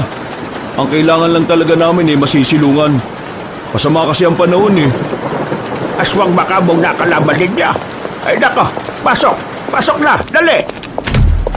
Mukhang may nalalaman po kayo sa aswang base sa reaksyon nyo Ay nako, ako pa ba? Matagal na akong pag-alagala sa gubat. Ilang beses ko lang nakita mga yan Kung ilang beses nyo na silang nakita, ano pong ginawa niyo at bakit ilang beses din kayo nakaligtas? Tuwing makikita ko sila, hindi nila ako nakikita. Puro aksidenteng pagkakataon lang. Minsan, nagigib lang naman ako ng tubig. Makikita ko silang may bit-bit na tao. Wala nang buhay. Tapos, ang usapan nila, gagawin nilang sisig yung bit-bit nila. Basta, ang dami ko pang naranasan. Malakas lang talaga siguro ako sa Diyos kaya hindi ako napapahabak Pero may pagkakataon na muntikan na nila ako makuha. Buti na lang kako, may mga dumating na mga ngaso. Ayun, nag-alisan yung mga aswang. Kaya kayo mag-iingat kayo. Kahit may mga baril kayo kakayanin nila kayong labanan. Lalo na kung sa gubat pa kayo dadaan. Alam niyo po ba kung anong mabisang paraan para mas mabilis silang mapatay? Nako, yan lang hindi ko alam. Natatakot kasi akong pag-interesan ng mga aswang. Kasi tingnan mo, katabi ko lang ang gubat. Kahit na anong oras pwede nila akong puntahan dito kapag nalaman nilang nakikialam ako. Minsan ba naisip niyong magsumbong sa mga sundalo o pulis na may aswang dito? Ginawa ko na yan. Kaso nagmukha lang naman akong tanga. Hindi naman nila ako pinaniwalaan Malabo ka talagang paniwalaan ng militar. Patagal na kaming nasa gubat pero wala naman kasi kaming nakikita mga aswang noon. Pero ako kasi, hindi ko inalis yung anggulo na totoo mga aswang. Kaya hindi na rin ako nagulat na totoo sila. Teka, sandali lang. Iinitan ko kayo ng maiinom Mukhang nilalamig na yung kasama niyong babae. Ay, sige po. Maraming salamat po. Umalis sa matandang lalaki at nagtungo ito sa kusina sa bandang likuran ng bahay. Noong mga sandaling yun ay lumalakas na ng lumalakas ang ulan. Malakas na rin ang hangin sa labas. Kaya naman naisip ni Arman na maaaring magtagal pa sila roon hanggang umaga. Wala naman silang magagawa. Kahit na wala silang tiwala sa matandang kausap nila, ay kailangan nilang sumilong doon. Sargento, eto tanong lang Anong order sa inyo ni Major Galang? Patayin kami? Wala siyang ilalabas na info sa atin. Huwag na tayong umasa. Ang alam ng mga taga Maynila, si Commander Teves ang may pakana ng terorismo sa Isabela. Kaya siya hinuli nung nakita siyang nagpoprotesta. Ngayon, lahat ng may koneksyon kay Commander Teves, pinapadakip sa amin. Kabilang na dito yung kapatid niya, si Commander Ligaya. Siya ang top priority namin. Kailangan namin siya makuha ng buhay. Pero wala kaming koneksyon sa terorismo. Mga pangkaraniwang rebelde lang kami na nakikipaglaban para sa karapatan ng mga kagaya naming probinsyano. At nakikipaglaban sa katiwalian ng mga taga Maynila. Alam ko, naiintindihan ko kayo at naniniwala ako sa inyo. Sus, kunwari naniniwala pero hindi naman. Bago ako madistino rito, nakausap ko si Commander Teves nang ilipat siya ng piitan. Sinabi niya sa akin ang lahat. At naniwala ka kay Commander Teves kahit pinaghihinalaan siyang utak ng karahasan? Ikaw na sundalo na may maayos na ranggo? Naniwala agad sa isang taong kinulong dahil sa maling paratang? Oo, naniwala ko. Dahil si Commander Tebes ay dating kaibigan ng lolo ko. Magkakilala si Commander Tebes at ang lolo mo? Kalokohan. Paano naman magkakaroon ng kaibigan si Commander Tebes na isang sundalo? Alam niyo naman siguro na dating sundalo rin si Commander Tebes, di ba? Bago siya ma-discharge sa serbisyo. Marami silang napagdaanan noon sa Visayas. Nawalan lang sila ng koneksyon sa isa't isa nung matanggal si Commander Tebes sa serbisyo. Anman, mukhang yung lolo nga niya siguro yung sinasabi ni Commander Tebes noon na bukod tagi sa lahat ng sundalo. O sige, anong alias ng lolo mo? Alias Tiger. Eh di siya nga. Totoo mga sinasabi niya. Sapat na bang dahilan yun para pagkatiwalaan niyo na ako? Napabuntong hininga na lamang si Arman. Habang tumatagal, nawawala na ang inis niya sa sarhento. Aminado rin naman siya na kahit papaano ay nakakatulong sa kanila si Sargento Valdez. Mga ilang sandali lang, bumalik na rin ang matandang lalaki. Daladala na nito ang 4 na baso ng kape. May kasama pang kamoting kahoy. Nako, nakalimutan ko magpakilala. Ako nga pala si Roberto. Mang Roberto na lang ang itawag niyo sa akin, ha? Mariposa naman ang pangalan ko. Ito naman si Arman at Epi. Ito, si Sargento Valdez. O siya, sige na. Tikman nyo na yung kape na ito para mainitan na yung sikmura din nyo. Maganda yan ngayon kasi mas lalo pang lumalakas ang ulan eh. Maraming salamat sa pagtanggap niyo sa amin. Pero wala ka bang ibang kasama dito, Manong? Kasama? Eh, meron. Pero wala sila ngayon dito eh. Sa susunod na linggo pa ang balik. Nagbakasyon sila sa bayan eh. Eh, bakit ba? Wala naman. Nabahala lang kasi ako kasi mag-isa lang kayo rito. Eh, may mga aswang pa naman gumagala sa gubat. Eh, hindi nyo kailangan mabahala. Kayang-kaya ko naman ang sarili ko eh. Intindihin nyo mga sarili ninyo. Kasi kayo mga bata pa. Marami pa kayong dapat gawin sa mundo. Magsasalita pa sana si Arman nang bigla na lamang siyang nakaramdam ng pagkahilo. Pagtingin niya sa mga kasama niya ay umiikot na yon sa paningin niya. Natapon na ang kape na iniinom niya. Ilang sandali lang ay nahilo na rin si Mariposa at Epi, habang si Sargento Valdez naman ay nanatili pa ring normal. Manong, anong nangyari sa kanila? Anong nilagay mo sa kape? Kinisa ni Sargento Valdez ang baril at itinutok sa matandang lalaki. Nakita na lamang niyang ngumiti ng malapad si Mang Ruperto para itong nang iinsulto. Babarilin na sana ni Sargento Valdez sa matandang yon na makaramdam na rin siya ng pagkahilo. Gumewang-gewang siya hanggang sa bumagsak na rin sa lapag. Wala na silang alam sa mga sumunod na nangyari. Basta't nagising na lamang sila dahil sa amoy na bulok na nalalanghap nila. Natauhan sila nang mapagtantong nakagapos sila sa 4 na bakal. Sinuyod nila ng tingin ng paligid. Nasa parang malaking kusina sila, pero makikita ang mga dugo sa lapag. Wisit, nasan ba tayo? Bakit parang amoy bulok dito? Tingin ko nasa kusina tayo ng mga aswang. Tingnan niyo mga nasa garapon, oh. Nanlaki ang kanilang mga mata nang mapagtantong ulo ng mga taong nakalagay doon. Masuka-suka si Mariposa sa kanilang nakita.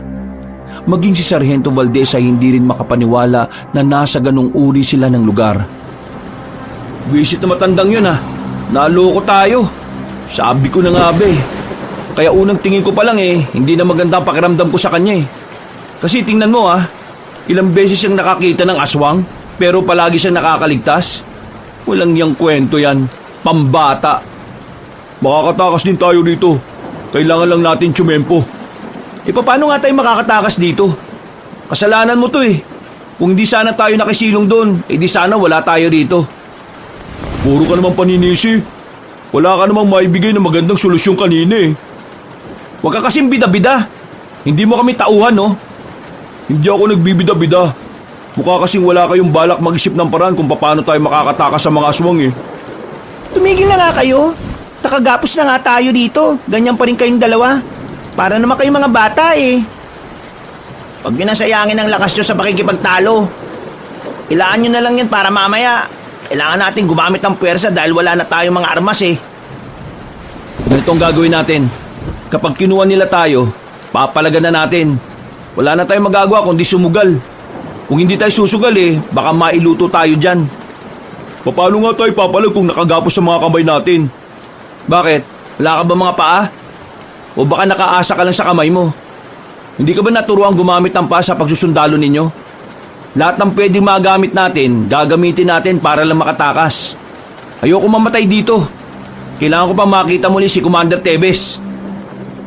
Huminga na lamang ng malalim si Arman. Hindi nagtagal, may dumating na 2 lalaki. Sa pilitan nilang hinilang babaeng si Mariposa. Nang makakuha ng pagkakataon si Sargento Valdez, ay bigla itong tumayo. Sinipa niya sa pagitan ng hita ang isang lalaki. Nang namimilipit na yun sa sakit, ay saka sinipa ni Sargento Valdez sa muka gamit ang matigas nitong bota. Agad itong nawala ng malay. Samantalang ang isang aswang naman ay nagawang patirin ni Arman. Tumama ang mukha ng aswang sa kanto ng lamesa kaya agad namang itong bumulagta. Ayun! Yung kutsilyo! Abutin mo! Sandali lang, wait! Ang layo eh! Ang iksi kasi ng binti mo Ako na! Gamit ang kaliwang paa ay naabot ni Sargento Valdez ang kutsilyo na nahulog mula sa 2 aswang. Nang makuha nila yon, ay pinagsikapan nilang maabot yun ng kamay. Dahil sa sanay na si Sargento sa ganong klase ng senaryo, agad din naman niyang natanggal ang kanilang pagkakagapos. Sumilip sila sa buong kusina. Nakita nilang naroon ang ibang aswang. Kaswal na nagluluto na ang ginagamit na karne ay karne ng tao. Gagapang tayo papunta dun sa labasan na yun. Walang papalpak kasi mamamatay tayong lahat kapag nagkataon. Lalo ka na, Epi. Maayos ka Uy, bakit ako? Manahimik ka na nga. Sinimulan nilang gumapang. Malalaki at mahahaba naman ang mga bakal na lamesang naroon. Kaya nagamit nila yon para ikubli ang mga sarili nila. Pero nang malapit na sila sa labasan, bigla na lang may dumating na aswang na may hawak. Nakita sila ng lalaking yun. Wala na silang choice kundi palaga ng mga naroon. Agad na kinuha ni Arman at Sargento Valdez ang itak na nakasabit. Tinaga nila ang aswang na malapit sa kanila. Habang ang ibang aswang naman na naroon ay agad na ring nagpalit ng anyo. Walang ya! 8 yan! 4 lang tayo! Paano na? Huwag kang duwag! Kakayanin natin yan! Biglang umatake ang mga aswang. Agad namang humarap si Arman at Sargento. Silang dalawa lang kasi ang merong hawak na sandata sa mga sandaling yon. Sa tuwing tatangkain ng mga aswang na lumapit sa kanila, ay winawasiwas nila ng malakas ang hawak nilang itak. Abante! Papuntang labasan! Dali! Inunti-unti nilang marating ang pintuan. Pero biglang may humarang doon na isang aswang. Hindi na nagsayang ng pagkakataon si Sargento Valdez. Tumakbo siya papalapit doon at saka hinataw na malakas sa liig ang aswang na yon. Nang makalabas na sila ng gusaling yon, kagubatan ang bumungad sa kanila. Saka lamang nila napagtanto na nakatirik pala yon sa liblib na lugar. Bilisan mo, Epi! Babagal-bagal ka naman Teka, sandali lang naman! Masakit na yung paa ko Pambihira ka naman talaga, Mas binilisan pa nila ang kanilang takbo. Kahit na hindi nila alam kung saan ang tamang direksyon, hindi sila tumigil sa kakatakbo, matakasan lamang ang mga halimaw na humahabol sa kanila. Pero hindi naging madali para sa kanila ang sitwasyon. Kahit tumila na ang ulan, madilim naman ang kanilang nadaraanan. Ilang beses na rin silang nadapa, natalisod at tumama rin ang tuhod nila sa matigas na bagay. Iika-ika mang tumatakbo ay pinagpatuloy pa rin nila ang pagkaripas. Pero nadismaya sila dahil ang halos 5 minutong pagtakas ay nauwi lamang sa wala. Nasa harapan na naman kasi nila ang gusali na pinanggalingan nila. Paikot lang pala ang kanilang dinaanan. Buwisit! Bumalik lang tayo dito Subukan naman natin sa parting yun, bilis! Tutungo na sana sila sa direksyong tinuro ng sundalo, pero dumating ang iba pang aswang. Humarang yun sa daraanan nila, kaya wala silang ibang magawa kundi ang pumasok muli sa gusali. Sinarado nila ang pintuan at tinarangan pa ng bakal na lamesa. Sinarado rin nila ang mga bintana para matiyak na wala makakapasok na aswang. Dito na muna tayo. Delikado sa labas. Na-check ko na. Wala na mga aswang dito. Wala na nga mga aswang dito. Pero ang kasama naman natin yung mga pira-pirasyong katawan ng mga tao. Nakakasuka. Sikmurain mo na lang. Wala naman tayong ibang choice eh. Kung nasa labas tayo, madali tayong mamamatay. Kung dito, kahit na papaano ligtas naman tayo. Ang problema nito, paano kung mas dumami na sila sa labas? Eh di wala na tayong tsansa na makalabas pa rito. Kung may mga baril lang sana tayo, ubos yung mga yan eh. Napabuntong hininga na lamang si Arman. Habang naririnig nilang kinakalabog ng mga aswang ang bakal na pintuan. Nagawa na rin nilang maging kalmado. Hindi na lang nila pinansin ang amoy, pati na rin ang nakikita nilang nakalatag lang sa mahabang lamesa. Hindi pa rin ako makapaniwala na nasa ganitong sitwasyon tayo. Lintik na mga aswang yan. Kahit di naman kami, nabigla rin. Ang tagal na kasi namin gumagala-gala sa mga kagubatan. Pero ngayon lang namin ito naranasan eh. Hindi rin ako naniniwala sa mga aswang nun. Hanggang sa ako na mismo ang nakakakita. Sabi ko naman kasi sa iyo noon, di ba? Totoo mga aswang. Alam kong hindi kasama sa mga misyon natin itong mga aswang na to. Pero tingin ko, kailangan din natin silang ubusin. Malaking sagabal sila sa mga gusto natin gawin eh. Dahil nag-ahari sila sa kagubatan. Yung matandang si Mang Ruperto, pasasabugin ko ulo nun kapag nakita ko siya ulit. Hindi ko matanggap na nagawa niya tayong lokohin. Ang sabi nga nila, ang pinakamagaling daw na sinungaling mga taong masyadong nagmamalasakit. Sino naman ang nagsabi niyan? Sila, di ko alam. Imbento. Pero seryoso, makakalabas pa ba tayo dito? Mahirap sagutin ang tanong na yan sa ngayon. Pero hintayin na lang natin sumikat ang araw. Ilang oras na lang naman. Baka mamayang umaga magkaroon ng himala at makatakas tayo dito. Baka sa mukha nilang apat ang pagod, takot at pangamba. Napasandal na lang sila sa dingding habang nakaupo. Nakikinig lang sila sa mga aswang na nagpupumilit makapasok sa kusinang yon. Sarento, kasama niyo ba si Major Galang kanina? Oo, babalik na siya at aalis na ako sa duty. Pero dahil sa pananambang nyo, hindi ko alam kung ano nang mangyayari. Alam mo kung gaano katiwali si Major Galang. Tanong ko lang, bakit hindi mo siya ilaglag? Madali lang sabihin na ilaglag siya. Pero yung magiging kapalit ng ganong klase ng aksyon, yun ang mahirap. Marami akong kamag-anak. Marami akong kakilala na maaaring madamay kapag binalikan nila ako. Kaya nga kailangan ko rin kayo.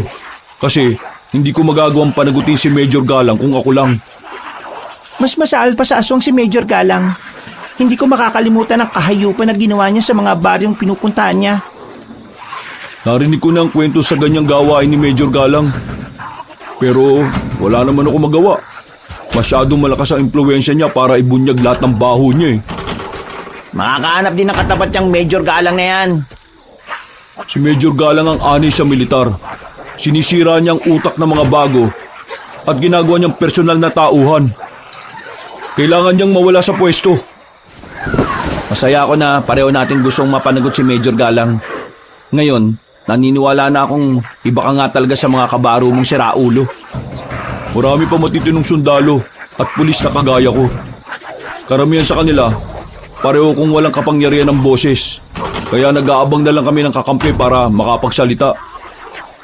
Kaya kailangan natin makaalis dito. Kailangan natin makaligtas para maisigawa natin ang gusto natin mangyari. Ang tanong, paano tayo makakalis dito? Tingnan nyo yung mga aswang sa labas Parang mga gutom na gutom Biglang namayani ang katahimikan. Parang may dumaan na anghel. Tumahimik din ang mga aswang sa labas sa hindi nila malamang dahilan. Pero hindi pa rin sila lumalabas. Pakiramdam kasi nila ay patibong lamang yon.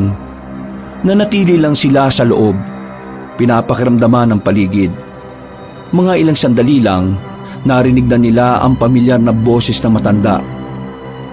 Nanggigil agad si Arman. Gustong-gusto niyang gantihan si Mang Ruperto pero kinakalma na lamang niya ang sarili.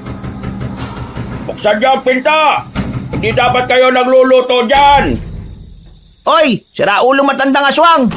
Kapag naawakan kita, bibigwasan kita para ma-dislocate yung mga ribs mong marupok.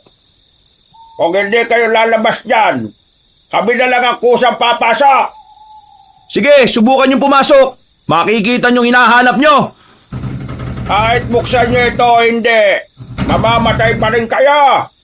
Kaya kung ako sa inyo, tanggapin niyo na lang ang kamatayan niyo para wala na tayong maging problema!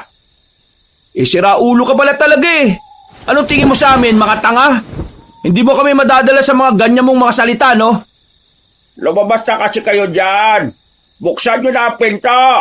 At pag-usapan natin kung anong luto ang pwede sa mga karne at laman loob din niya. Ay, siya nga pala, Sargento. Narinig mo ba ako? Gusto ko lang sabihin sa iyo na pinapahanap ko si Major Galang. Mamaya lang makakasama niyo na siya dyan bilang masasarap na ulam namin. Ano kailangan niyo kay Major Galang? Ay, wala naman. Gusto ko lang maningil sa ginawa niyang pagkamkam sa lupain ng mga angkat ko. Ang bihira si Major Galang ah. Ang dami naman niyang kaaway. Kayo mga sundalo kayo. Mga wala kayong kwenta. Konsentidor.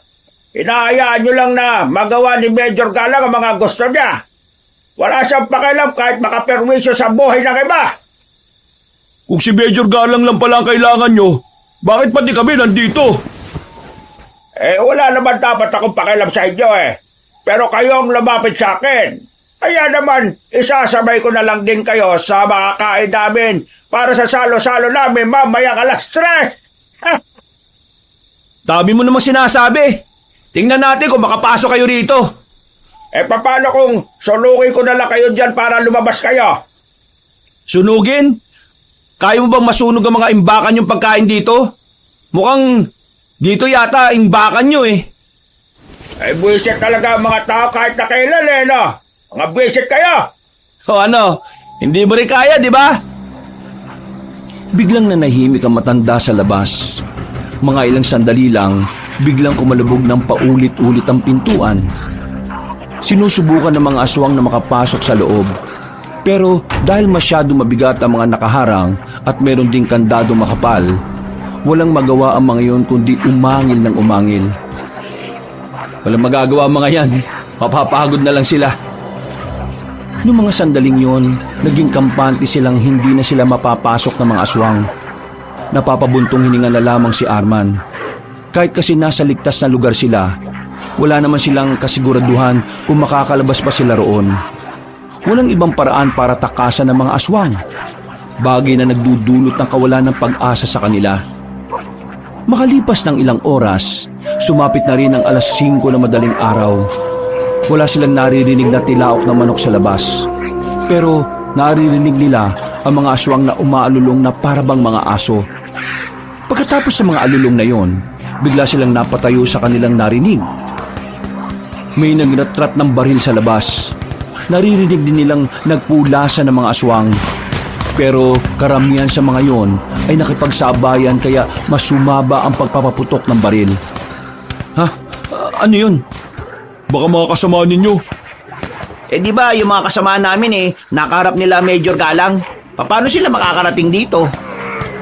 Sumilip sila sa kaunting uwang sa bintana. Nakita nila mga armadong lalaki sa labas na nakasuot ng uniformeng kagaya ng kay Sargento Valdez. Nung una ay nakaramdam sila ng tuwa dahil may pag-asa na ring makalabas sila. Mga sundalo, kasamaan mo, Sargento. Teka lang, kung mga sundalo sila, mayayari tayo. Itong sarhento lang ang baka iligtas. Sargento, anong gagawin namin? Baka patayin kami ng mga yan. Hindi, akong bahala. Hindi kayo gagalawin ng mga yan. Nang tumigil na ang putukan sa labas, nagkaroon na sila ng lakas ng loob na buksan na ang pinto. Bumungad sa kanila ang mga aswang na nakahilata sa lapag. Pero wala sa mga yon ang matandang si Ruperto. Si Sargento Valdez to! Hindi kami kalaban! Natrap kami sa loob dahil sa mga nilalang na yan! Agad na nagbaba ng baril ang mga sundalo. Nakahinga na sana sila ng maluwag nang biglang kasama pala ng mga yon si Major Galang. Lumabas yun mula sa likuran nila. nakangiti na parabang nang iinsulto. Nagsarado ang kamao ni Arman noong mga oras na yon. Gustong gusto niyang patayin si Major Galang. Naalala niya kasi lahat ng ginawa nito sa kanilang kasamahan. Pero hinawakan siya ni Mariposa sa balikat at pinakalma. Huminga na lamang siya ng malalim. Sargento! Narito ka pala. Mabuti na lang at nakita kita. Yung mga kasamaan ba natin, nasaan na? Sir, nadali po sila ng mga aswang, sir eh. Nadali ng mga aswang. Sino naman itong tatlo na ito? Hindi ko sila kilala. Tinulungan lang nila ako makatakas sa mga aswang, sir. Isang malakas na suntok ang bigla na lamang dumapo sa mukha ni Sargento Valdez. Nagulat sila Arman sa ginawa ng matandang sundalo. Hindi pa nakontento si Major Galang, hinawakan nito si Sargento Sacuello saka sinampal ng malakas. Sa puntong ito ay nakaramdam na rin siya ng pagkahilo. Akala mo ba wala akong alam? Kilala ko mga yan. Mga rebelde ang kasama mo. Paano mo sila nagawang tulungan? Kaya nga tayo nasa kagubatan para tugisin ang mga kagaya nila. Isa kang traidor! Hindi totoo na miyembro ng teroristang grupo si Commander Tebes. Ha? Anong pinagsasasabi mo? Pakawalan niyo na siya. Yun lang naman ang pinaglalaban ng mga rebeldeng kasama ko eh. Hindi sila pumapas lang ng mga inosenteng tao. Kaya manahimik ka! Tinrider mo ang tungkulin mo! Isa na namang malakas sa suntok sa sikmura ang ginawa ni Major Galang kay Sargento Valdez. Major Galang, iba sila sa iniisip mo. Hindi sila nagsisimula ng daas. Hindi sila gaya ng mga rebeldeng inuugnay nyo sa mga terorista. Kaya pakawalan mo na sana kung ano man ang hinihiling nila. Kasi yun lang naman ang dahilan kung bakit sila naging rebelde. Illegal niyong kinuha ang commander nila kahit na wala namang masamang ginagawa. Pagito ka, Sargento. Wala ka talagang alam sa mga ganitong bagay. Bukod sa taksil ka, isa ka rin malaking kahihiyan. Wala ka ng halaga sa akin ngayon. Major, anong ibig nitong sabihin? Marami kang nalalaman sa mga sikreto ko. Akala mo ba hindi ko nadiskubre yon? Kaya naman itutumba na lang kita. Total, wala ka naman ng silbi sa akin. Sumama ka na sa impyerno. Magsama-sama na kayo. Sandali lang, Major. Wag naman ganito. Kung pakikinggan mo lang ang hinaing nila, maintindihan mo na hindi naman talaga sila masasamang tao. Wala akong pakialam sa mga rebeldeng yan. Kayang-kaya kong patayin ang mga yan. Laglagan ko lang ng bomba ang kuta nila, wala na yan. Ikaw ang pakay ko. Dahil alam kong kakanta ka. Kaya hindi na kita bibigyan ng mikropono. Dito ka natutumba. Natigil ang pagtawa ni Major Galang nang biglang dumating ang mga panibagong hukbo ng aswang. Kasama ng mga yon ang pinunong si Mang Ruperto. Nang umatake ang mga yon, sinamantala na ni Arman ang pagkakataon. Sinuntok niya sa batok si Major Galang. Nang mapayuko yun ay tinulak niya yon sa gilid. Nakakuha ng pagkakataon para makatakbo sila Arman patungo sa likuran ng gusali. Nagkakagulo ang mga sundalo at mga aswang. Hindi naman sila makaalis agad dahil masyadong delikado. Kailangan natin makakuha ulit ng armas. Ako na lang. Dito na lang kayo. Ako ang kukuha ng armas natin. Mabilis ako. Sige, mag-iingat ka. Bilisan mo. Habang abala ang mga aswang at sundalo sa labanan, pasimpleng tumakbo si Epi patungo sa mga bangkay ng ibang sundalo na naroon. Pero 3 baril lang ang nakuha niya. Nakabalik naman si Epi pero hindi agad sila umalis. Inobserbahan muna nila ang sitwasyon. Habang nakatago sila, ay narinig pa nila ang usapan ni Major Galang at ng pinuno ng mga aswang na si Mang Ruperto. Ay, Major Galang, buti naman at hindi mo na ako pinahirapan pang hanapin ka. Naalala mo pa ba ako, ha? Hindi kita kilala. Anong pakialam ko sa iyong aswang ka? Malamang hindi mo na ako maalala. Kasi matapos mong kamkamin ang lupa ng angkan ko, kinalimutan mo lang lahat. Pwes, ngayon ipapaalala ko sa iyo ang lahat ng ginawa mo. Ang dami mong sinasabi! Lamunin mo to! Arman, paano kapag namatay si Major Galang? Paano na natin may lalabas si Commander Tebes? Kailangan nating mailayo si Major Galang. Kailangan natin siyang makuha ng buhay. Hindi na. Mas malalagay sa alanganin ng buhay natin kapag ginawa natin yon. Naiba ka na ba? Kaya nga tayo narito para kunin si Major Galang eh. Kasi siya lang ang makakapagpatunay na walang kasalanan si Commander Teves. Hindi nyo na kailangan si Major. Tutulungan ko kayo. Titistigo ko kung kinakailangan. Sa ngayon, ang isipin na lang natin kung paano tayo makakaalis dito. Muli silang napalingon sa mga nagkakagulo. Kapansin-pansin na nadedehado na ang mga sundalo habang tumatagal. Pero hindi pa rin nila magawang makaalis. Kaya naghintay pa sila ng ilang minuto. Nang marinig nilang sumigaw ng malakas si Major Galang, napalingon sila ulit doon. Nakita na lang nilang nasa ibabaw na si Mang Roberto. Kinakalmot-kalmot ang matandang sundalo. Walang kalaban-laban si Major Galang. Noong mga sandaling yon, batid nilang yun na rin ang katapusan ng buhay ng sundalong punong-puno ng kasamaan sa katawan. Move! Move! Move! Kailangan na natin makalis dito, dali! Abang-abala pa silang lahat! Maingat silang naglakad paalis. Walang kamalay-malay ang mga aswang. Pero kahit na medyo nakalayo na rin sila, ay hindi nila magawang makampante. Hanggat liblib ang lugar na kanilang kinalalagyan, pakiramdam nila anumang oras ay masusundan sila ng mga nilalang. Teka lang. Yung pao, sobrang sakit na. Lintik naman Ano ba nangyari dyan? Nang tingnan nila ang paa ni Epi, nakita nilang namamaga na ang sugat.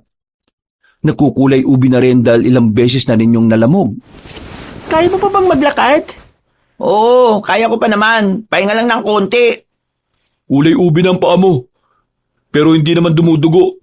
Kailangan makalabas ang dugo para kahit papano mawala ang pamamaga. Teka, Sargento, anong gagawin mo? Bubutasan ko lang ng konti yung maga para makalabas yung mga dugo. Ha? Ganyan ba tinuro sa army? Hindi.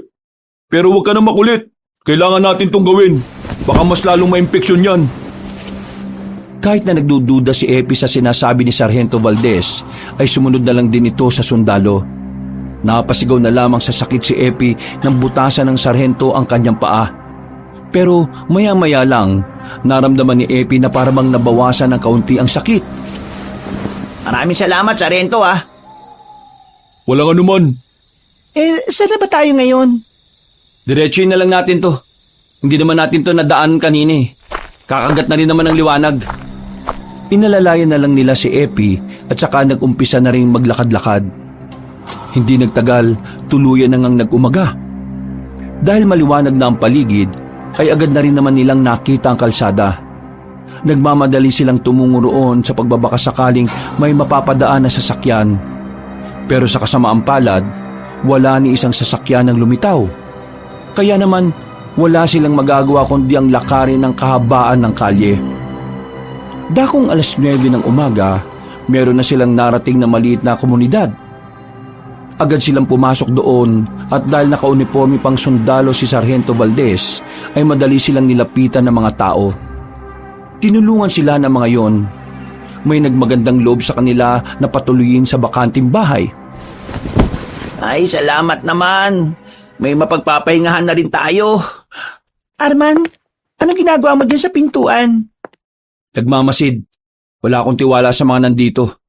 Ayoko nang maulit yung nangyaring panluloko sa atin ni Mang Roberto. Pambira ka naman Tinulungan na nga tayo Tama lang ang ginagawa niya. Mas mainam nang sigurado tayo kaysa mabiktima na naman tayo. Ng mga sandaling yon, nakapagpahinga sila kahit na papaano. Pero hindi nila magawang makatulog. Parang kada 10 minuto kasi ang may darating na tao para kumustahin sila. Ang pagpapahingang yon ay inabot ng gabi.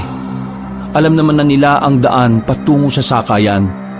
Pero hindi agad sila makaalis dahil biglang inapoy naman ng lagnat ang lalaking si Epi. Inasikaso na muna nila ang binata. Pero hindi nila inakala na ang pananatili pala nila roon ay mauuwi na naman sa panganib. Bandang 8:00 ng gabi, narinig na lamang nilang natataranta na ang mga tao sa labas. Pagsilip na mariposa, nagulat na lamang silang lahat nang makitang paparating na ang mga aswang. Pinanggungunahan yun na matandang si Roberto, na sa mga sandaling yon, kulay itim na ang buong katawan. Ang buhok naman nito ay may kahabaan ng bukod tanging kulay puti. Nagtakbuhan ng mga tao at sinisigaw ang salitang gabunan. Base sa pagkakaunawa nila, ang gabunan ay isang uri ng aswang. Kaya ng mga sandaling yon, hindi na nagsayang ng oras sila Arman. Lumabas na rin sila ng bahay at niratrat ng bala ang mga nilalang. Hindi inaasahan ng mga aswang na may daladala silang baril kaya karamihan sa mga yon ay hindi na rin nakailag pa. Dahil sa kanilang kahusayan sa paghawak ng baril, naubos na agad nila ang mga aswang. Pero isa lang ang hindi nila nakita noong mga sandaling yon. Nawawala si Mang Ruperto. Ubus na ang bala nila kaya kinakabahan sila sa mga susunod na mangyayari. Kailangan na natin umalis dito, Arman. Buhatin mo na si Epi. Inuutusan mo ba ako? Oo, inuutusan kita. Kung hindi, maiiwan at mamamatay ang kaibigan nyo. Papasok na sana ng bahay si Arman nang biglang dumating si Mang Ruperto. Dinakma nito si Arman sa ulo at saka binalibag sa pader ng kabilang bahay. Malakas ang pagkakabagsak ni Arman kaya hindi agad dito nakatayo. Hindi naman nagpatinag si Sargento Valdez. Gamit ang mahabang baril ay pinalo nito sa ulo si Mang Ruperto. Pero tila wala namang yung talab sa aswang na gabunan. Tumingin yun sa kanya na masama at saka sinipa siya ng malakas. Hindi pa nakontento matandang aswang, kinuha sa ulo at saka hinagpano sa pader. Kayong mga sundalo ang dapat na hindi nabubuhay sa mundong ito eh. Dahil wala kayong ibang kayang gawin, kundi ang sumunod lang sa utos ng amo ninyo. Pinagsusuntok ni Mang Ruperto si Sargento Valdez. Kakaiba ang lakas ng suntok ng aswang kaya kahit malaki ang katawan ni Sargento Valdez, ay ramdam na ramdam niya yun. Kayo ang tunay na salat. Kayo ang tunay na gumugulo sa buhay ng iilan. Mga alagad ng batas o alagad ng mga tiwaling tao. Nang dahil sa mga tao pinoprotektahan ninyo, maraming lupang nawala at ninakaw. Kasama na roon ang makasaysayang lupain naming mga aswang. Napatay mo na si Major. Ano pa ba kailangan mo? Wala akong kasalanan sa'yo. Pahirapan kita! Aray! Pinalo ni Mariposa ng baril sa bandang bato ang matandang aswang. Tinablan yun ng bahagya. Mahilo-hilo yun ng dumistansya yun sa kanila. Sinundan pa ulit na Mariposa ng pag-atake. Tinamaan niya yun sa muka. Nang makabangon naman si Arman, hindi ito nagdalawang isip. Kinuha nito ang sariling baril at saka hinambalos din si Mang Ruperto. Duguan na ang mukha ng matandang aswang. Pero sa halip na mapatumba, mas lalo lang yung tumindig. Galit na galit sa kanila. Naglalaway at lumalabas pa ang matatalas nitong pangil. Ginagalit na talaga akong tatlo ha! Humanda kayo sa akin! Gumapang na mabilis si Mang Ruperto at lumundag naman ng mataas. Nang makarating yun sa kanilang likuran, una nitong hinila ay si Sargento Valdez. Agad namang rumisponde ang dalawa. Pero sa galit ng aswang, bugbog lang ang kanilang inabot. Naagaw sa kanila ang kanilang mga baril. Sinubukan naman nilang makipagsabayan ng suntok. Ang kaso nga lang, hindi naman sila makatama. Masyadong mabilis makailag ang aswang na yon. Sargento, ikaw ang inuunan niyang paslangin. Kaya umalis ka na. Kami nang bahala rito. Hindi ko kayo iiwan dito. Magkakasama natin tong inumpisahan. Magkakasama rin natin tong tatapusin. Ang tigas din pala ng kukote mo no? Kapag namatay ka, paano mo kami matutulungan? Sige na, umalis ka na! Hindi ako alis. Sasama ko kayo hanggang dulo. Anong pinag-uusapan niyo dyan? Nilapitan sila ni Mang Ruperto. Sinubsob ang mukha ni Sargento Valdez sa lapag. Habang si Arman naman ay sinipa lang palayo. Hindi ko inakala na papahirapan niyo ako ng ganito Pero ngayon, tatapusin na kita binatang sundalo. Ikaw ang matatapos ngayon, tanda! Napalingon sila nang dumungo si Epi sa bintana. May hawak na itong tirador ng balang bilog na marmol. Pinatamaan ni Epi sa noo si Mang Ruperto. Sinamantala naman ni Arman ang pagkakataon. Dinampot niya ang mahabang kutsilyo ni Sargento na nalaglag sa lupa. Sinaksak ni Arman ang kutsilyo sa kaliwang dibdib ni Mang Ruperto. Hindi pa nakontento si Arman, sinundan niya pa yun ng maraming saksak para makasigurong hindi na yun mabubuhay pa. Hindi! Hindi ito maaaring mangyari! Hindi ako pwedeng matalo! Tuluyan ang bumagsak ang matandang aswang. Nagingalo pa ito. Nakatingin sa kanila.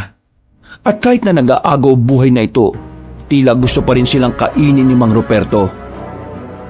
Kayo na ba na sa impyerno, Mang Ruperto? Malas mo! Nagtagpo ang mga landas natin! Epi, ayos ka lang? Ayos lang ako, pero masama pa rin ang pakiramdam ko eh. Wala na to. Patay na tong aswang na to. Nang tingnan ni Arman ang mukha ni Mang Ruperto, nagtataka siya kung bakit yun nakangiti ng malagutan na ng hininga. Biglang kinabahan si Arman. Narinig na lamang nila ang mga kaluskos sa mga aswang sa paligid.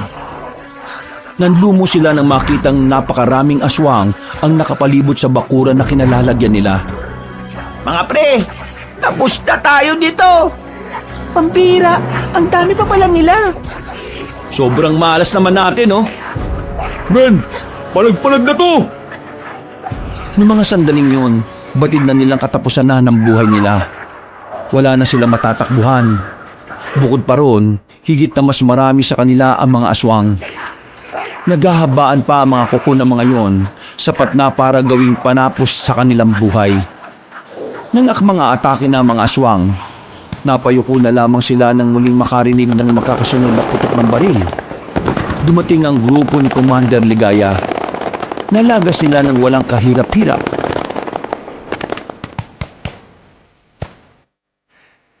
Mabuti na lamang at nadaanan namin ang lugar na ito.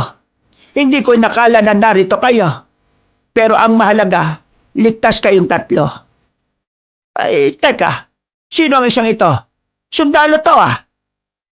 Handa po akong tumulong para mapalaya agad si Commander Tebes. Napangiti na lamang si Commander Ligaya sa narinig nito. Nang matapos ang labanan, tinupad ni Sargento ang pangako nito kina Arman. Gumawa ito ng kasulatan para formal na ihain ang pagiging inosente ni Commander Tebes. Hindi man agad napalaya ang dating commander, kahit na papaano ay masaya ang kalooban ni Arman. Nararamdaman niya kasing may maganda nang nangyayari sa sistema. Pasensya na kayo Kailangan kong bumalik sa Maynila. Aasikasuhin ko lang muna yung pagpapalaya kay Commander Tebes. Kailangan ko lang kumalap ng mga katibayan na hindi nga siya parte ng kahit na anong terorista. Maraming salamat, Sargento. Aasahan namin yan. Sargento, balik ka rito sa susunod Parang idol na kita. Balik ka. Hinatid na nila sa sakayan ng bus si Sargento Valdez. Kumuway pa yon sa kanila bago tuluyang umandar ang sinasakyan nito. Mula nang mawala sa mundo si Major Galang, binuwag na rin nila ang samahan bilang mga rebelde. Isinuko nila ang mga armas sa gobyerno. Nagkaroon ng usapang pangkapayapaan. At matapos lang ang halos isang taon, muling nakalaya ang dating commander na si Tevez. Ang mga aswang naman ay hindi na kailanman nakita sa kanilang probinsya. Indikasyon lamang yon na tuluyan na nga nilang nalagas ang angkan at lahi ng mga salot na nilalang. Sa ngayon, simple na ang pamumuhay ni Arman. Masaya na siya dahil sa wakas, buo na ulit ang itinuturing niyang pamilya at kayamanan. Wakas,